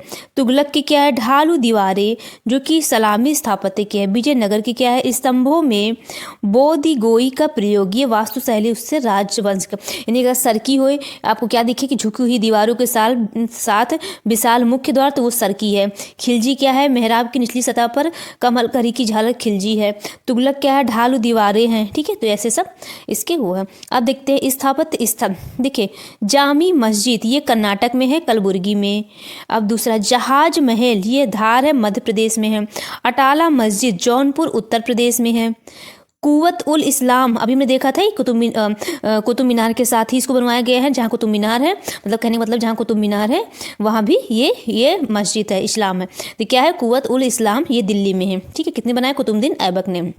अब आइए देखते हैं सल्तनत काल, अधिकांश अमीर एवं सुल्तान तुर्क वर्ग से संबंधित है। सुल्तान जो है केंद्रीय शासन का प्रधान होता है। अमीर क्या है, सभी प्रभावशाली पदों पर नियुक्त व्यक्तियों को दी गई संज्ञा है। इनका प्रभाव उस समय अधिक जब सुल्तान अयोग्य और निर्बल अथवा अल्प वयस्क हो। शासनकाल देखिए, तुगलक वंश का शासन सबसे दीर्घकालिक है, खिलजी वंश का शासन सबसे कम समय तक है। जो तुगलक वंश का जो शासन है सबसे दीर्घकालिक है। जो तुगलक, ये पूछा जाता है आपसे, जो खिलजी वंश का जो शासन है सबसे कम समय तक चला। सबसे बड़ा कौन सा है, तुगलक वंश। क्या है, सबसे बड़ा क्या है, तुगलक वंश, याद रखिएगा। सबसे बड़ा किसका शासन है, तुगलक वंश, तो छोटा खिलजी वंश। अब नेक्स्ट देखिए दक्षिण भारतीय राजवंश और उससे संबंधित राजधानी, एक सेकंड, उससे संबंधित राजधानी देखते आइए। देखिए ये एग्जाम में पूछा जाता है। पल्लो की राजधानी कौन सी है, कांची। पल्लो की कांची, पल्लो की क्या है, कांची। पांडे की मदुरा, पांडे की क्या है, मदुरा। यादव की क्या है, देवगिरी, यादव की क्या है राजधानी, देवगिरी। काकती की राजधानी वारंगल। होयसाल की द्वार समुद्र, होयसाल की द्वार समुद्र। अब आइए देखते हैं लोधी कालीन स्थापत्य। राजों की बावली का निर्माण सिकंदर लोधी द्वारा 1516 में किया गया। शीश गुम्बद का निर्माण 1489 ईस्वी से 1517 ईस्वी तक। अब देखते हैं दिल्ली के लोधी बाग का बड़ा गुम्बद, दिल्ली के किसी भवन का सबसे पुराना पूर्ण गुम्बद संभवतः सिकंदर लोधी द्वारा निर्मित किया गया है। यानी कहने का मतलब ये है कि सिकंदर लोधी द्वारा दिल्ली के किसी भवन का सबसे पुराना पूर्ण गुम्बद है ये। अब देखते हैं हम लोग सल्तनत कालीन प्रमुख विभाग। दीवान ए आरिज, जो दीवान ए आरिज है ये सैन्य विभाग है। दीवान ए रसालत है, ये धार्मिक मुद्दे या विदेशी मामलों की यहाँ पे देखरेख की जाती थी। अब देखिए नेक्स्ट दीवान ए बिजारत, बिजारत के विदेशी तो वित्तीय मामले या राजस्व विभाग। क्या है, बिजारत क्या है, दीवान ए बिजारत वित्तीय मामले या राजस्व विभाग। दीवान ए इंसा क्या है, शाही सचिवालय सरकारी पत्र व्यवहार, दीवान ए इंसा है। अब आइए देखते हैं सल्तनत इस दिल्ली सल्तनत साहित्य अमीर खुसरो, इनका मूल नाम क्या है? अबुल हसन यामुनुद्दीन खुसरो। क्या है इनका मूल नाम? अबुल हसन यामुनुद्दीन खुसरो इनका मूल नाम। इनका जन्म है 1253 ईस्वी में पटियाली जिला कासगंज में हुआ था। प्रमुख उपाधियाँ क्या है? तूती ए हिंद, तूती ए हिंद इनकी उपाधियाँ हैं। नायक अमीर जलालुद्दीन खिलजी द्वारा इनको दिया गया है। तुर्कल्लाह निजामुद्दीन औलिया द्वारा इनको दिया गया है। प्रमुख रचनाएं इनकी क्या है? इसमें याद रखिएगा किरान उस सादेन, तारीख है दिल्ली मोस्ट इम्पॉर्टेंट है। और देखिए मिफ्ताह उल फुतूह, खजाइन उल फुतूह, तुगलक नामा याद रखिएगा, नूर सिपाह आसिका। कव्वाली संगीत शैली के प्रारंभिक रूप के यह आरंभ करता है। फारसी काव्य शैली के सबक हिंदी के जन्मदाता है। तबला एवं सितार का प्रचलन है, ये इंपॉर्टेंट है, ठीक है। सबक हिंदी के जन्मदाता, तबला एवं सितार का प्रचलन, कव्वाली संगीत शैली के प्रारंभिक रूप के आरंभ करता है। उनकी रचनाएं तारीख दिल्ली, तुगलक नामा, ये याद रखिएगा। और इनको जलालुद्दीन खिलजी ने अमीर नायक की दी थी, ठीक है, याद रखिएगा। अब रचना और रचनाकार देखते हैं। देखिए तबकात ए नासरी मिनहाज उस सिराज की है। तारीख फिरोज शाही किसकी है? जियाउद्दीन बरनी शम्स ए सिराज आफिक की है। ताज उल मासिर हसन निजामी की है। तारीख मुबारक शाही याहिया बिन अहमद सरहिंदी की। तारीख मुबारक शाही। फुतूह उस सलातीन किसकी? अब्दुल्ला मलिक इसामी की है। राणा कुंभा क्या है? संगीत मीमांसा और संगीत राज राणा कुंभा के हैं। संगीत मीमांसा, संगीत राज। फिरोज शाह तुगलक के क्या है? उन्हें बताया है फुतूहात या फिरोज शाही, जो कि इनकी आत्मकथा है, ठीक है। फुतूहात ए फिरोज शाही, ये फिरोज शाह तुगलक की है। और तारीख फिरोज शाही किसकी है? जियाउद्दीन बरनी की है। और शम्स-ए सिराज आफिफ की है, ठीक है, ओके। तो ये थे हमारे क्या है? दिल्ली सल्तनत के साहित्य। अब देखते हैं नेक्स्ट टॉपिक, विजयनगर साम्राज्य। क्या है? विजयनगर साम्राज्य। देखिए विजयनगर साम्राज्य में हम क्या पढ़ेंगे? संगम वंश। आपसे पूछ लिया जाता है कि संगम वंश के संस्थापक कौन है? तो हरिहर एवं बुक्का संगम वंश के संस्थापक है। आपसे सलू वंश के भी संस्थापक पूछता है, इसके कौन है? सलू नरसिंह है। तुलु वंश के संस्थापक वीर नरसिंह है। अरावीणु वंश के संस्थापक तिरुमला। लेकिन मोस्ट इंपॉर्टेंट है संगम वंश के संस्थापक कौन है? हरिहर एवं बुक्का है। आइए देखते हैं संगम वंश। इनकी जो स्थापना हुई थी 1336 ईस्वी में हुई थी। इसके संस्थापक कौन है? हरिहर तथा बुक्का हैं। हरिहर एवं बुक्का देखिए क्या है ये, मोहम्मद तुगलक से पराजय के पश्चात इस्लाम धर्म स्वीकारा। संत विद्यारण्य के प्रभाव से पुनः हिंदू धर्म में इनकी वापसी हुई है और शिक्षा की प्राप्ति हुई है। गुरु विद्यारण्य एवं भाष्यकार सायण से इनकी शिक्षा प्राप्ति हुई है। अब देखिए हरिहर द्वितीय, ये जो हरिहर द्वितीय थे ये बुक्का का पुत्र था। महाराजा धीराज की उपाधि से इसको सुशोभित किया। कनारा, मैसूर, त्रिचनापल्ली, कांची की विजय इसने की, इसके द्वारा किया गया। श्रीलंका के राजा से राजस्व वसूला गया। सबसे बड़ी सफलता है बहमनी शासक से बेलगांव तथा गोवा छीनना। शिव के विरूपाक्ष रूप का भी ये उपासक, ये हरिहर द्वितीय। देखिए आपको ध्यान क्या रखना है, हरिहर बुक्का किसके संस्थापक है? संगम वंश की। और ये इस्लाम धर्म स्वीकार किए थे, बाद में हिंदू धर्म में इनकी वापसी हो गई थी। और हरिहर द्वितीय में क्या ध्यान में रखना है कि इनको महाराज धीराज की उपाधि से सुशोभित किया गया है। कन्हारा, मैसूर, त्रिचनापल्ला, कांची की विजय की गई है, ठीक है। और अब आइए नेक्स्ट है सलू वंश। सलू वंश के संस्थापक कौन है? नरसिंह सलू हैं। संगम वंश के अंतिम शासक को पदच्युत कर शासक बनाए, यानी कि उनको हटाकर ये शासक बने। सलू वंश की भी स्थापना की। इमाड़ी नरसिंह, ये नरसिंह सलू का पुत्र है। वीर नरसिंह द्वारा इसको हटा दिया गया है। अब आइए देखते हैं तुलु वंश, जो इंपॉर्टेंट है, बस आपको इतना ही ध्यान में रखना है। तुलु वंश, इसकी जो संस्थापक है वीर नरसिंह है। 1509 ईस्वी में इसका निधन हो गया था। अब आइए देखते हैं कृष्णदेव राय के बारे से में कुछ हम तथ्य पहले देख लें, फिर इनके बारे में जानते हैं। उदयगिरी किला कृष्णदेव राय द्वारा जीता जाने वाला पहला किला है। गजपति राजकुमारी तुक्का देवी अन्नपूर्णा देवी से विवाह हुआ है। रायचूर अभियान में इस्माइल आदिल शाह को हराया है। गोलकुंडा के युद्ध में कुली कुतुब शाह को हराया है। संपूर्ण साम्राज्य से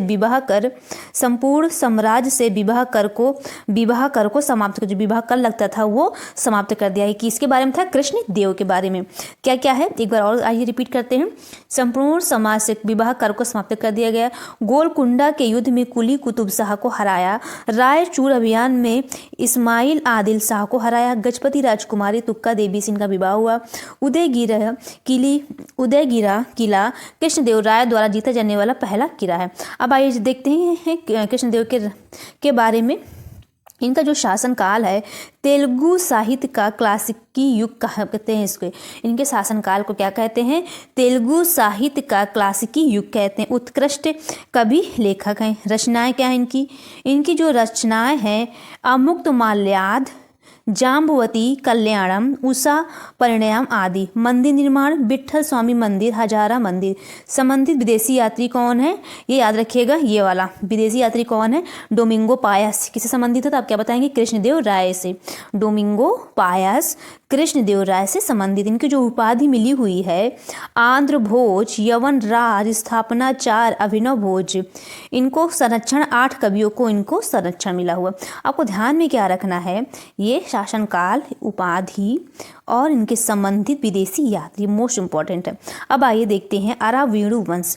ये क्या है? देखिए, तिरुमल द्वारा सदाशिवराय तुलु वंश को अपदस्थ कर इनकी स्थापना की गई है। वेंकट सेकंड क्या है? राजा वाडिवार मैसूर राज्य का संस्थापक, यानी कि ये समकालीन है। राजधानी चंद्रगिरी, स्पेन के साथ राजनयिक संबंध है। अब आइए देखते हैं शिष्ट भूकर। विजयनगर राज्य के आय के प्रमुख स्रोत हैं। 98 या 58 केंद्रीय राजस्व विभाग है। हम्पी विजयनगर साम्राज्य की प्राचीन राजधानी है। हम्पी ये पूछा जाता है। हम्पी क्या है? विजयनगर साम्राज्य की प्राचीन राजधानी है। विश्व विरासत स्थल यानी कि ये यूनेस्को में शामिल है। ये भी पूछा जाता है। ये मोस्ट इंपॉर्टेंट ये पॉइंट है, याद रखिएगा। प्रमुख स्थापत्य विरूपाक्ष मंदिर। प्रमुख स्थापत्य क्या है? विरूपाक्ष मंदिर। अब आइए देखते हैं तालीकोटा का युद्ध, मोस्ट इंपॉर्टेंट है। तालीकोटा का युद्ध पूछा जाता है कि तालीकोटा का युद्ध कब हुआ था? तो जो तालीकोटा का युद्ध जो हुआ था 1565। कब हुआ था? 1565 ईस्वी में हुआ था। ये भी ध्यान में रखिएगा। बीजापुर, अहमदनगर, गोलकुंडा एवं बीदर की संयुक्त सेना और बनाम विजयनगर। कौन कौन थी इसमें? बीजापुर, अहमदनगर, गोलकुंडा एवं बीदर की संयुक्त सेना और एक तरफ थी विजयनगर नगर था। तो इन लोगों के बीच था तालीकोटा का युद्ध है। बरार संयुक्त सेना क्या था? बरार संयुक्त सेना में सम्मिलित नहीं है। फरिश्ता युद्ध है तालीकोटा में लड़ा गया। वास्तविक क्षेत्र राजसी तथा एवं तंगड़ी ग्रामों के मध्य स्थित है। वास्तविक क्षेत्र राजसी एवं तंगड़ी ग्रामों के मध्य स्थित है। हुसैन निजाम शाह ने स्वयं राम राय का वध किया। किसने किया? राम राय का वध किया। राम राय के 2 मुस्लिम सेनापतियों गिलानी बंधुओं का विश्वासघात पराजय का प्रमुख कारण था।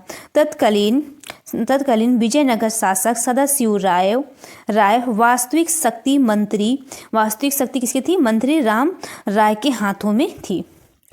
देखिए, आपको बस इतना ध्यान रखना है कि तालीकोटा का युद्ध कब हुआ है? 1565। इनके बीच में हुआ है, तो ये याद आप रखिएगा। राम राय का वध किसने किया है? हुसैन निजाम शाह ने किया था। तत्कालीन विजयनगर शासक था। विजयनगर शासक सदाशिव राय, जो वास्तविक शक्ति मंत्री राम राय के हाथों में दे दिया गया था। अब देखिए विजयनगर का प्रशासन। आइए देखते हैं प्रश्न। इसका जो स्वरूप था पारंपरिक निरंकुश राजशाही। राजा क्या था? अन्य पद नाम राय। राजा का पद सर्वोच्च होता था। सभी शक्तियों राजा के पास होती थी। सेना का सर्वोच्च अधिकारी ये राजा होता था। नायकर व्यवस्था दिल्ली सल्तनत की एकता व्यवस्था जैसे थी। सेना का जो कमांडर होता था नायक होता था। नायक क्या करता था? अपने क्षेत्र में कर वसूलने का अधिकार करता था। नायकों द्वारा राजा को भेंट प्रस्तुत किया करता था। इतना ध्यान रखिएगा इसमें। देखिए, सब कुछ नहीं पढ़ना दिया है, लेकिन इतना नहीं पढ़ना। आपको पढ़ना है इनका स्वरूप कैसे था और इस सेना कमांडर क्या बोलते थे? नायक। और राजा के पास कौन कौन सी चीज़ें होती थी, ये ध्यान में रखना है। अब देखते हैं विजयनगर साम्राज्य के संरक्षण में साहित्य कौन कौन सी थी? तेलुगु, संस्कृत, कन्नड़। तेलुगु में क्या है? अमुक्तमाल्याद। इसके जो लेखक कौन? अभी हमने देखा था कृष्णदेव राय हैं। मनुचरित के लेखक कौन है? अलसानी पेदन्ना, ये मनुचरित के लेखक हैं। पारिजात अपहरणुमि, थोड़ा कठिन वर्ड है, क्या है? पारिजात अपहरणुमि, इसके कवि कौन है? नंदी तिम्मन्ना है। अब देखते हैं संस्कृत में कौन है इसके लेखक। मधुरा विजयम, लेखक कौन है, गंगा देवी। उषा परिणयम, जाम्बवती कल्याणम, मदरसा चरित्रम, अभी हमने पढ़ा है कृष्णदेव राय की है। राजकाल निर्णय, गुरु विद्यारण्य। प्रभु लिंगा लील, ये जो लेखक है चामरासा की। रामधन्य चरित्र, नल चरित्र, ये है कनकदास की। कर्नाट भारत कथा मंजरी, ये है कुमार व्यास की। याद रखिएगा कथा मंजरी किसकी है, कुमार व्यास। देखिए सब कुछ याद नहीं करना, आपको ध्यान में क्या रखना, ये देखिएगा। आमुक्त माल्यात कृष्णदेव राय की है। और आपको ये ध्यान रखना नहीं कि कृष्णदेव राय की याद रखने का, और ये कथा मंजरी। अब आइए देखते हैं विजयनगर साम्राज्य में सामाजिक जीवन कैसा होता था। देखिए मंदिरों में देवदासी तथा समाज में सती व्यवस्था प्रचलित थी। उस समय मंदिरों में देवदासी होती थी और सती प्रथा प्रचलित थी। सती प्रथा या सती व्यवस्था आप कह लो, उस समय प्रचलित थी। रेशम सूती वस्त्र तथा इत्र का चलन था। वेश्यावृत्ति का संस्थानीकरण था। समाज में 4 वर्ण थे, ब्राह्मण, क्षत्रिय, वैश्य, शूद्र। संगम शासक मुख्यतः शैव धर्म के अनुयायी थे। वैभवपूर्ण उस समय जीवन था। अब देखिए विजयनगर की स्थापत्य कला, इनका जो कला था, मंदिर 4 दीवारी से घिरा था। द्रविड़ शैली थी। प्रमुख भवन कौन से थे, याद रखिएगा, हम्पी में विरूपाक्ष मंदिर, हजारा राम मंदिर और कमल महल। मंदिर की विशेषता क्या है, देवता तथा उनकी भार्या के विवाह समारोह हेतु मंडप, कल्याण मंडपम, सहस्त्र स्तंभ मंडप, अलंकृत स्तंभ पर दरियाई घोड़े की मूर्ति, ये मंदिर की विशेषताएं थी। अब देखिए, अब आइए देखते हैं। तो ये सब था सब कुछ तो विजयनगर साम्राज्य के बारे में। देखिए विजयनगर साम्राज्य के बारे में पूछ लिया जाता है, ठीक है। अब आइए हम देखते हैं उत्तर भारत एवं दक्कन के प्रांतीय राजवंश। अब क्या देखेंगे, उत्तर भारत एवं दक्कन के प्रांतीय राजवंश के बारे में। जौनपुर, आइए देखते हैं जौनपुर के संस्थापक कौन है, फिरोज शाह तुगलक। ये जौनपुर नगर के बनाए थे, मतलब इनके द्वारा निर्माण कराया गया था। जौना खां मोहम्मद बिन तुगलक की स्मृति में बसाया गया था। जो जौनपुर है ये जौना खां किसको बोलते हैं, मोहम्मद बिन तुगलक की स्मृति में बसाया गया था। किसने बसाया था, फिरोज शाह तुगलक ने। अब आइए देखते हैं हम नेक्स्ट है मलिक सरवार मोहम्मद शाह द्वितीय का दास था। स्वतंत्र सरकी राज्य का संस्थापक है। उपाधि इस सुल्तान से प्राप्त मिला है कौन कौन सी, मलिक उस सर्क, ख्वाजा ए जहां, इतना इंपॉर्टेंट नहीं है ये वाला पॉइंट। इब्राहिम शाह सरकी सबसे महान सरकी शासक है। सरकी शैली स्थापत्य का उदय है। जौनपुर भारत का सिराज बोलते हैं। हुसैन शाह सरकी, हुसैन वो जो सरकी वंश का अंतिम शासक है। बहलोल लोदी द्वारा इसको पराजित किया गया है। जौनपुर पुनः दिल्ली सल्तनत का भाग बन गया है। अब देखिए कश्मीर क्या है, जैन उल आबेदीन, मूल नाम शाही खां। कश्मीर का सबसे महान मध्ययुगीन शासक है कौन है, जैन उल आबेदीन। मुगल बादशाह अकबर से इसकी तुलना की जाती है। क्यों की जाती है, धार्मिक उदारता के कारण। गो हत्या पर पाबंदी इसने लगा दिया था। जजिया कर हटा दिया गया था। महाभारत राजतरंगड़ी का फारसी में अनुवाद कराया किसने, यही शासक ने। कुतुब उपनाम से फारसी शायरी है। जैना जो है लंका द्वीप का निर्माण करवाया है, कहाँ पे, उलर झील में। अन्य नाम कश्मीर का अकबर इसको बोलते हैं। कश्मीर का अलाउद्दीन खिलजी, कश्मीर का अकबर, कश्मीर का अलाउद्दीन खिलजी। बूढ़े शाह महान सुल्तान भी बोलते हैं। अब आइए देखते हैं गुजरात, जफर खां। गुजरात में कौन था शासक, जफर खां के बारे में। सुल्तान मुजफ्फर शाह के नाम से गुजरात का सुल्तान बना। मालवा के शासन हुसैन शाह को परास्त कर राजधानी धार पर अधिकार किया और बाद में वापस कर दिया गया।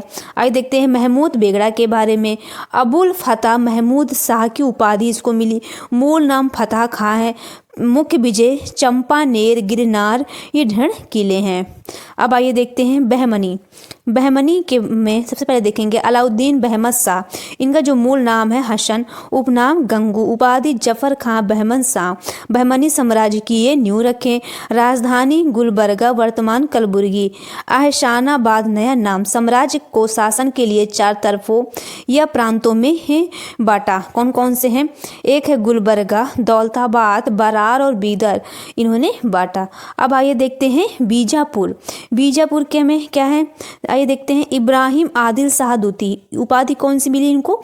जगत गुरु जनता द्वारा। अन्य नाम क्या है? अबला बाबा, ये निर्धनों का मित्र। किताब ए नौरस के लेखक हैं। नौरसपुर नगर की स्थापना की है। विविध देखते हैं, स्थापत्य निर्माण तुगलकाबाद गयासुद्दीन तुगलक ने बनाया था। किसके शासन में बनाया है तुगलकाबाद? गयासुद्दीन तुगलक ने। मोट मस्जिद सिकंदर लोदी ने। तुगलकाबाद गयासुद्दीन तुगलक में। अब आइए देखते हैं बहमनी सत्ता से स्वतंत्र हुए राज्य। देखिए जो ये थे हमारे, अभी हमने क्या पढ़ा है, उत्तर भारत एवं दक्कन के प्रांतीय राजवंश के बारे में। हो सकता है आप लोगों ने पहले नाम ना सुना हो, वो बता सुना हो, तो इतना इंपॉर्टेंट नहीं है, लेकिन जो इंपॉर्टेंट है आप ध्यान में रखिए, इसमें मैंने बताया है थोड़ा बहुत, ठीक है। अब आइए देखते हैं हम बहमनी सत्ता से स्वतंत्र हुए राज्य कौन कौन से हैं। देखिए बरार जो है, इसके संस्थापक कौन है? फतेह उल्लाह इमाद शाह है। राजवंश कौन है? इमाद शाही इसके राजवंश है बरार के। बीदर, इसके संस्थापक कौन है? अमीर अली बरीद। राजवंश कौन है? बरीद शाही है। अब आइए देखिए बीजापुर कौन है इसके संस्थापक? यूसुफ आदिल शाह। ये इंपॉर्टेंट है, बीजापुर के संस्थापक कौन है? यूसुफ आदिल शाह। राजवंश कौन है? आदिल शाही। अहमदनगर इंपॉर्टेंट है, इसके संस्थापक कौन है? मलिक अहमद है। राजवंश निजाम शाही है। गोलकुंडा, ये भी इंपॉर्टेंट है, इसके संस्थापक कौन है? कुली कुतुब शाह। राजवंश कुतुब शाही। तो बहमनी सत्ता से स्वतंत्र हुए राज्य कौन कौन से हैं? आइए एक बार और देखते हैं। बरार, बीदर, बीजापुर, अहमदनगर, गोलकुंडा। कौन कौन से हैं? बीजापुर, अहमदनगर, गोलकुंडा, बीदर और बरार। ये सब बहमनी सत्ता से स्वतंत्र हुए राज्य हैं। अब आइए नेक्स्ट टॉपिक देखते हैं, भक्ति और सूफी आंदोलन। क्या है? भक्ति एवं सूफी आंदोलन। देखिए भक्ति आंदोलन, भक्ति का अर्थ क्या है? निष्ठा या लगन। क्या है? भक्ति का अर्थ क्या है? निष्ठा या लगन। इसका जो उदय कहाँ हुआ है? द्रविड़ क्षेत्र में हुआ है। सूत्रपात क्या है? 8वीं सदी में आदि शंकराचार्य के उदय के साथ इसका सूत्रपात है। प्रसार क्या है? दक्षिण भारत के अलवार यानी वैष्णव संतों द्वारा और नयनार शैव द्वारा। जो अलवार थे उनको क्या बोलते हैं? वैष्णव द्वारा। नयनार मतलब शैव द्वारा। पूर्ण जन्म 15वीं-16वीं शताब्दी में इसका पूर्ण जन्म हुआ है। भक्ति आंदोलन के उद्भव के प्रमुख कारण क्या है? वैष्णव तथा शैव धर्म का प्रभाव है। हिंदू धर्म की कुप्रथाएं तथा बुराइयां इसमें बढ़ गई थी, इसलिए ये आंदोलन लाया गया है। इस्लाम के प्रसार का भय है कि इस्लाम बहुत हर जगह फैल जाएगा, इसलिए ये आंदोलन लाया गया है। सूफी संतों के प्रभाव है। धर्म सुधारकों का भी प्रभाव है। इसको जो प्रवर्तक हैं ये पूछा जाता है, मोस्ट इंपॉर्टेंट है, ये इसको आप इग्नोर नहीं करिएगा। आपसे एग्जाम में पूछा गया, जब आप प्रीवियस ईयर क्वेश्चन पेपर लगा रहे होंगे तो आपको इससे क्वेश्चन मिले होंगे। देखिए जो है प्रवर्तक है और सिद्धांत है, संप्रदाय है। पूछ लिया जाएगा कि आदि शंकराचार्य के संप्रदाय कौन है? अद्वैतवाद कौन है? आदि शंकराचार्य है। रामानुजाचार्य के कौन से हैं? विशिष्ट दैत्यवाद या विशिष्ट अद्वैतवाद रामानुजाचार्य के। मध्वाचार्य कौन है? दैत्यवाद। मध्वाचार्य के दैत्यवाद। निम्बिकाचार्य के कौन है? दैत्यवाद। निम्बिकाचार्य के कौन है? दैत्यवाद है। वल्लभाचार्य के कौन है? शुद्ध दैत्य या पुष्टि मार्ग है। वल्लभाचार्य कौन है? शुद्ध दैत्य या पुष्टि मार्ग। शंकर देव कौन है? एक शरण संप्रदाय है। एक शरण संप्रदाय है, शंकर देव के हैं। अब देखते हैं नैनार का भी मैंने बताया था, शिव भक्त हैं, उनको जो शिव की पूजा करते थे उनको नैनार बोलते हैं। अलवार किसको बोलते हैं? जो विष्णु की पूजा करते हैं। इनकी रचनाएं क्या है? भजनों का संकलन है। तेवरम यह द्रविड़ वेद है। कुल संख्या 63 है। प्रमुख संत कौन है? संबंदर, नामी नंदी, आदिगल आदि। महिला संत कराईकल, अमाइयार, इसैगना नियर आदि महिला संत है। आप इतना याद रखिए कि नैनार किसको कहते हैं, बस। विष्णु भक्त क्या है? अलवारों के भजन का संकलन है। विष्णु अलवार बोलते हैं। नाल ईरा द्रव्य, नाय ईरा दिव्य प्रबंधनम। प्रमुख संत कौन से हैं? तिरुमल्ली साई अलवार, नम्मलवार, अंडाल एकमात्र महिला आदि है। इसमें महिला कौन सी है? अंडाल। अब देखेंगे भक्ति आंदोलन का स्वरूप। एक थे निर्गुण भक्ति, एक थे सगुण भक्ति। तो जो निर्गुण भक्ति थे ये निराकार ईश्वर में विश्वास करते थे। क्या करते थे? ये निराकार में विश्वास करते थे। आदि शंकराचार्य द्वारा लोकप्रियता इनको प्रदान की गई है। जाति भेद, मूर्ति पूजा पर आधारित जो परंपराएं थे ये अस्वीकार कर दिए गए थे। प्रमुख संत कौन है? इसके कबीर, रैदास। यानी क्या कहते थे? ये भगवान की जो मूर्ति रूप था उसकी पूजा नहीं करते थे, मूर्ति पूजा नहीं करते थे, इसलिए इनको निर्गुण भक्ति बोलते हैं। आपसे पूछा जाता है निर्गुण भक्ति में कौन कौन से आएंगे? संत कबीर और रैदास आएंगे, ठीक है। अब देखिए इसमें सगुण भक्ति, इनमें मूर्ति पूजा, साकार रूप में ये ईश्वर में विश्वास करते थे। पारंपरिक पूजा होता जैसे हम लोग आज करते हैं। प्रार्थना का समर्थन किया जाता था। प्रमुख संत तुलसीदास, सूरदास, मीरा आदि, मतलब ये भगवान को समझ में रख के पूजा करते थे। देखिए जो निर्गुण था ये सभी के लिए था, इसमें कोई नहीं था कि कोई था मतलब ये जैसे जो अछूत होते हैं ना, पहले मंदिरों में प्रवेश नहीं किया जाता था, तो ये सब निर्गुण भक्ति में आते थे। ठीक है, तो इनको मतलब ये ना जाति भेद मूर्ति पूजा पर आधारित ये अस्वीकार कर दिया गया, इसमें जाति भेद नहीं था, कहने का मतलब ये है। आइए देखते हैं रामानंद के बारे में। ये उत्तर भारत में भक्ति आंदोलन के प्रवर्तक कौन है? रामानंद। इनका जन्म 1299 ईस्वी में प्रयागराज में हुआ है। सगुण ब्रह्म में विश्वास करते थे, ये सगुण ब्रह्म में विश्वास करते थे। संदेशों का प्रचार प्रसार अधिकांश हिंदी भाषा में करते थे। 12 प्रमुख शिष्य जिसमें कबीर एवं धन्ना आदि आते थे। इन्हें पूछते हैं कबीर व धन्ना किनके शिष्य थे? रामानंद के थे। आइए कबीर के बारे में आइए देखते हैं। देखिए जो कबीर थे इनका जो लालन पालन है, इनका लालन पोषण है जुलाहा दंपति नीरू नीमा द्वारा किया गया था। बीजक मोस्ट इंपॉर्टेंट है। बीजक कबीर के उपदेशों का संकलन है। इनकी रचनाएं कौन सी? साखी, सबद, रामायणी आदि इनकी रचनाएं, ये मोस्ट इंपॉर्टेंट है कबीर जी के बारे में। अमर मूल धर्मदास के साथ कबीर के संवादों का संकलन है, उसको बोलते हैं अमर मूल। अब देखते हैं महाराष्ट्र में। देखिए ये थे, अभी हमने देखा था इसमें भक्ति आंदोलन का स्वरूप निर्गुण और सगुण में। रामानंद किसमें कहते? उत्तर भारत में भक्ति आंदोलन के प्रवर्तक थे। अब देखते हैं महाराष्ट्र में कौन थे? नामदेव का नाम आपने सुना होगा, नामदेव। ये भक्ति आंदोलन को इन्होंने लोकप्रिय बनाया। नामदेव के गुरु कौन थे? विसोबा खेचर थे। वारकरी संप्रदाय से ये संबंधित थे। अब देखिए विसोबा खेचर या खेचरनाथ ने रहस्यवादी जीवन की दीक्षा नामदेव को दी थी। ज्ञानदेव ने ईश्वर के सर्वव्यापी स्वरूप से नामदेव का परिचय कराया। नामदेव के कुछ गीतात्मक पद क्या है? गुरु ग्रंथ साहिब में संकलित हैं। अब आइए देखते हैं हम लोग 12 ज्योतिर्लिंग। कभी कभी पूछ लिया जाता है 12 ज्योतिर्लिंग कहाँ कहाँ पे है।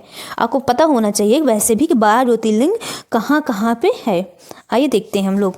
सबसे पहले हम देखेंगे महाकालेश्वर है ये, क्या देखेंगे? महाकालेश्वर, ओंकारेश्वर, मल्लिका अर्जुन स्वामी, नागेश्वर, सोमनाथ, वैद्यनाथ, काशी विश्वनाथ, केदारनाथ, रामेश्वर, भीमा शंकर, घृणेश्वर, त्र्यंबकेश्वर, ये 12 ज्योतिर्लिंग है। ठीक है, अब आइए देखते हैं गुरु नानक के बारे में। देखिए गुरु नानक का जो परिचय है, आइए देखते हैं। इनका जो जन्म है 1469 ईस्वी में हुआ था। जन्म स्थान कहाँ पे? तलवंडी ननकाना साहब पाकिस्तान में। मृत्यु कहाँ है? 1539 में इनकी मृत्यु हुई थी। विशेष तथ्य क्या है? इन्होंने सिख धर्म की स्थापना किसने की थी? तो गुरु नानक ने की थी। ये सिकंदर लोदी के समकालीन है। एकेश्वरवाद में विश्वास करते थे। निर्गुण ब्रह्म की उपासना पर ये बल देते थे। किस पे? निर्गुण। याद रखिएगा, पॉइंट याद रखिएगा। इनका जन्म ये पूछ लिया जाता है। गुरु का लंगर मुक्त सामुदायिक रसोई होती। गुरु का लंगर मुक्त सामुदायिक रसोई की शुरुआत की है। अनुयायी जाति पर ध्यान दिए बिना सामूहिक भोजन ग्रहण करना है, यानी कि ये गुरु का लंगर है। कहने का मतलब ये है कि वहाँ पे मुक्त सामुदायिक रसोई बनाई जाती है और उसमें कोई भी जाति पर ध्यान दिए उनको सब, कहने का मतलब है कि जब जो भेदभाव किया जाता है कि ये जाति का है तो उसमें भेदभाव किए बिना सबको खाना खिलाया जाता है। प्रमुख कथन क्या है इनके? आइए देखते हैं। ईश्वर व्यक्ति के गुणों को जानता है पर वह उसकी जाति के बारे में नहीं पूछता, क्योंकि दूसरे लोक में जाति नहीं है। यानी कि इन्होंने जो जाति व्यवस्था है उसको खत्म करने की प्रयास किया है। अब आइए देखते हैं सिख धर्म से जुड़े कुछ तथ्य। देखिए गुरु अर्जुन तथा गुरु तेग बहादुर द्वारा जोड़ी गई रचनाओं को अंतिम रूप से गुरु गोविंद सिंह द्वारा गुरु ग्रंथ साहिब में संकलित किया है। जो गुरु अर्जुन और गुरु तेग बहादुर द्वारा जोड़ी गई रचनाओं का अंतिम रूप जो गुरु गोविंद सिंह द्वारा दिया गया था, किसके द्वारा दिया गया था? गुरु गोविंद सिंह द्वारा गुरु ग्रंथ साहिब में सब संकलन है। गुरु अंगद गुरु नानक के उत्तराधिकारी हैं। गुरु गोविंद सिंह द्वारा पूछा जाता है, गुरु गोविंद सिंह द्वारा खालसा पंथ की स्थापना की है। गुरु गोविंद सिंह द्वारा खालसा पंथ की स्थापना की गई है। गुरु अंगद द्वारा गुरु नानक के उपदेशों का संकलन तथा गुरुमुखी लिपि का भी प्रारंभ किया गया है। अब आइए देखते हैं भक्ति आंदोलन का प्रभाव। देखिए भक्ति आंदोलन का प्रभाव क्या पड़ा है इसमें? जातिगत भेदभाव पर यह प्रहार किया गया है। भाईचारों को इसको बढ़ावा मिला है। समाज सेवा को भी बढ़ावा मिला है। कर्मकांड और अंधविश्वासों की निरर्थकता के विश्वास में भी वृद्धि की गई है। लोगों के दैनिक जीवन में धार्मिक भावना की भी वृद्धि की गई है। समानता के आधार पर भी मानवता में वृद्धि की गई है, इनको बढ़ावा मिली है। अब आइए देखते हैं सूफी आंदोलन। देखिए भारत में जो सूफी आंदोलन है इसका जो प्रारंभ है 12वीं से 13वीं शताब्दी में किया गया है। इनका सूफी विचार इस्लाम की रहस्यवादी परंपरा है। इस्लाम के अंदर उदारवादी विचार आंदोलन आते हैं। पीर तथा मुरीद जो है, पीर कौन है? शिक्षक है। मुरीद कौन है? छात्र की संकल्पना भी सूफी आंदोलन में की गई है। सूफी परंपरा 2 वर्गों में विभाजित किया गया है, बासरा और बेसरा। बासरा क्या? इस्लामिक नियमों परंपराओं को मानने वाले, और बेसरा क्या है? इस्लामिक नियमों परंपराओं को न मानने वाले बेशरा बोलते हैं। इसे कहते हैं बेशरम, तो न मानने वाले, ऐसे आप याद रख सकते हैं। कादरी शाखा, इसके जो संस्थापक हैं शेख मुहिद्दीन कादिर जिलानी है, जो कि बगदाद के प्रथम प्रचारक भारत में शाह नियामतुल्लाह मखदूम जिलानी ने प्रथम प्रचारक हैं। अब देखेंगे चिश्तिया सिलसिला, इसकी जो स्थापना है किसने की थी? चिश्त में अफगानिस्तान में इसकी स्थापना चिश्त अफगानिस्तान में की गई थी। संस्थापक कौन है? अबू इसहाक समी चिश्ती, ख्वाजा अबू अहमद अब्दाल। अब हम देखेंगे किसके बारे में? ख्वाजा मोइनुद्दीन चिश्ती। जो ख्वाजा मोइनुद्दीन चिश्ती है, ये मुहम्मद गोरी के सेना के साथ भारत इसका आगमन हुआ है। पूछ लिया जाता है कि कौन सा चिश्ती था जो मोहम्मद गोरी के सेना साथ आया था, तो ख्वाजा मोइनुद्दीन चिश्ती है। अजमेर इसका निवास स्थान था। भारत में सर्वप्रथम सूफी प्रचारक है। मृत्यु 1236 ईस्वी में हुई थी। गुरु कौन है? ख्वाजा उस्मान चिश्ती हरुनी। कौन है इसके गुरु? ख्वाजा उस्मान चिश्ती हरुनी। शिष्य कौन है? कुतुबुद्दीन बख्तियार काकी, ये इनके शिष्य। अब देखते हैं, आइए हम देखते हैं बाबा फरीद के बारे में। देखिए, बाबा फरीद जो थे चिश्ती सिलसिले को भारत में लोकप्रिय बनाया। ये बलबन के दामाद हैं। इनकी रचनाएं गुरु ग्रंथ साहिब में संकलित है। निजामुद्दीन औलिया, ये थे आध्यात्मिक गुरु किसके? बाबा फरीद के। इनके जो मृत्यु हुई थी 1325 में इनकी मृत्यु हुई थी। दरगाह दिल्ली में है। 7 से अधिक सुल्तानों के समकालीन है। अन्य नाम क्या है? महमूद ए इलाही सुल्तान उल औलिया, जिनको बोलते हैं संतों का राजा। अलाउद्दीन खिलजी से मिलने से इनकार किया इन्होंने। शेख सलीम चिश्ती शाखा के अंतिम सूफी संतों में से एक हैं। शेख उल हिंद की उपाधि इनको दी गई। जहांगीर का जन्म इनके आशीर्वाद से हुआ है मान्यता अनुसार। अब आइए हम देखते हैं अब नक्शबंदी सिलसिला। इसकी जो स्थापना है 14वीं सदी में हुआ है। इसके जो संस्थापक है ख्वाजा बहाउद्दीन नक्शबंद हैं। ख्वाजा ख्वांद महमूद जो हैं कश्मीर को अपना केंद्र बनाए। ख्वाजा बाकी बिल्लाह भारत में मुख्य प्रचारक बने। शेख अहमद सरहिंदी बाकी बिल्लाह के शिष्य वजहत उल सुहूद का प्रतिपादन किया। मुजहिद इस्लाम धर्म के सुधारक हैं। संगीत का विरोध किया इन्होंने। अकबर की उदार नीतियों का भी विरोध किया। प्रमुख अनुयायी मुगल बादशाह औरंगजेब। अब आइए देखते हैं महत्वपूर्ण कुछ तथ्य हैं। सूफी संसार मोहम्मद गौस ने कृष्ण को स्वीकार किया। मोहम्मद गौस ने कृष्ण को स्वीकार किसके रूप में किया? औलिया के रूप में। सूफी संतों के निवास स्थान का नाम क्या है? खान का है। सूफी संगीत समारोह का नाम क्या है? समा है। इस्लाम के धार्मिक कानूनों के विद्वानों को कहा जाता है, इस्लाम के धार्मिक कानूनों के विद्वानों को उलेमा। प्रेम वाटिका रस काव्य की रचना किसने की थी? इंपॉर्टेंट है, रस खान ने। पद्मावत अखरावट तथा आखिरी कलाम किसकी रचनाएं हैं? मलिक मोहम्मद जायसी की। तुलसीदास समकालीन किसके थे? अकबर और जहांगीर के। भारत का सादी कहा गया है अमीर हसन को। ईसा मसीह का जन्म हुआ था यहूदिया प्रांत के बेथलेहम में हुआ था ईसा मसीह का जन्म। अब आइए देखते हैं सल्तनत काल में विविध कुछ और विविध रह गए थे। आइए देखते हैं प्रमुख प्रांतीय शासक। आइए देखते हैं रणथंबोर हमीर देव। चित्तौड़ किसके द्वारा? राजा रतन सिंह थे। गुजरात में कौन थे? कर्णदेव थे। देवगिरी में कौन थे? राजा रामचंद्र देव। ये याद रखिएगा, आपसे पूछा जाता है देवगिरी में कौन थे शासक? राजा रामचंद्र देव। चित्तौड़ में राणा रतन सिंह। रणथंबोर में हमीर देव। गुजरात में कर्णदेव। अब आइए हम देखते हैं नेक्स्ट देखते हैं हम लोग रियासत। प्रमुख शासक जो हमारे मदुरा में वीर पांडे थे, होयसाल में वीर बल्लाल थे, देवगिरी में रामचंद्र शंकर देव थे, और वारंगल में कौन थे? प्रताप रुद्रदेव द्वितीय थे वारंगल में। अब आइए देखते हैं फरिश्ता। क्या देखेंगे? फरिश्ता। देखो फरिश्ता, इनका पूरा नाम क्या है? मोहम्मद कासिम हिंदू शाह। कुछ समय तक अहमदनगर के ये शासक मुर्तुजा निजाम शाही के दरबारी विद्वान थे। प्रमुख रचना क्या है? तारीख ए फरिश्ता। बीजापुर के शासक इब्राहिम आदिल शाह को समर्पित किया गया है। तो देखिए उससे पूछा क्या आ जाएगा, जो फरिश्ता हैं इनकी रचना कौन से हैं? तारीख ए फरिश्ता। किसको समर्पित है? जो बीजापुर के शासक इब्राहिम आदिल शाह को समर्पित है। अब नेक्स्ट आइए तहकीक ए हिंद। याद रखिएगा किसकी इसकी रचयिता है अल बर्नी है इसके लेखक। अंग्रेजी अनुवादक याद रखिएगा एडवर्ड सचाऊ हैं। हिंदी अनुवादक रजनीकांत शर्मा है। भाषा अरबी है। विजय स्तंभ चित्तौड़ राणा कुंभा द्वारा मालवा विजय के उपलक्ष्य में निर्माण किया गया है। विजय स्तंभ राणा कुंभा द्वारा मालवा विजय के उपलक्ष्य में निर्माण कराया गया है। वास्तुकार कौन है? जैता। प्रशस्तिकार अत्रि और महेश। इतने इंपॉर्टेंट नहीं, आपसे ये पूछ लिया जाएगा, पॉइंट इंपॉर्टेंट है। अब आइए देखते हैं हम लोग प्रमुख युद्ध एवं वर्ष। आपसे पूछा जाता है, मैंने बताया है कि तालीकोटा युद्ध कब हुआ है, आपसे पूछा जाता है 1565 में तालीकोटा का युद्ध हुआ है।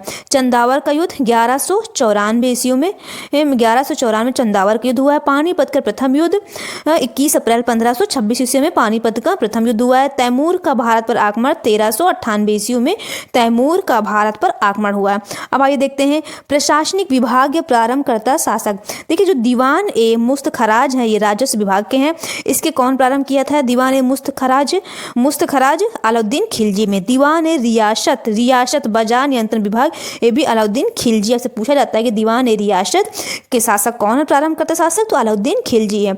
अब दीवान ए अमीर ए कोही ये कृषि विभाग से है मोहम्मद बिन तुगलक। अब दीवान ए अमीर कोही कृषि विभाग से मोहम्मद बिन तुगलक। दीवान ए खैरात दान विभाग, खैरात मतलब नहीं होता कि दान में दे दिया खैरात, तो फिरोज तुगलक में। दीवान ए बंदगान दास विभाग फिरोज तुगलक में। अब देखिए क्या है महत्वपूर्ण तथ्य है नोट। होयसाल राजवंश की राजधानी द्वार समुद्र का वर्तमान नाम हलेबीडु है जो कर्नाटक के हासन जिले में स्थित है। वर्तमान में हलेबीडु के मंदिरों का विख्यात मंदिर कौन सा? होयसलेश्वर का प्राचीन मंदिर है। बेलूर में अवस्थित होयसाल काल में निर्मित चेन्ना केशव मंदिर का निर्माण प्रारंभ करवाया था किसने? विष्णुवर्धन होयसाल वंश का शासक ने। अब आइए देखते हैं महमूद गजनबी के दरबार के प्रसिद्ध विद्वान एवं कवि फिरदौसी को दी गई उपाधि क्या है? पूर्व का होमर। फरिश्ता की पुस्तक मैंने बताया था। तारीख है फरिश्ता का एक अन्य नाम क्या है? गुलशन इब्राहिमी। सल्तनत काल में इक्तदारों द्वारा सरकारी खजानों में जमा की जाने वाली अतिरिक्त राशि क्या कहलाती है? फवाजिल या फाजिल। अब आते हैं हम लोग नेक्स्ट क्या है? मुगल वंश। ओके फ्रेंड्स, आज के लिए इतना ही करते हैं, नेक्स्ट लेक्चर कंटिन्यू करेंगे।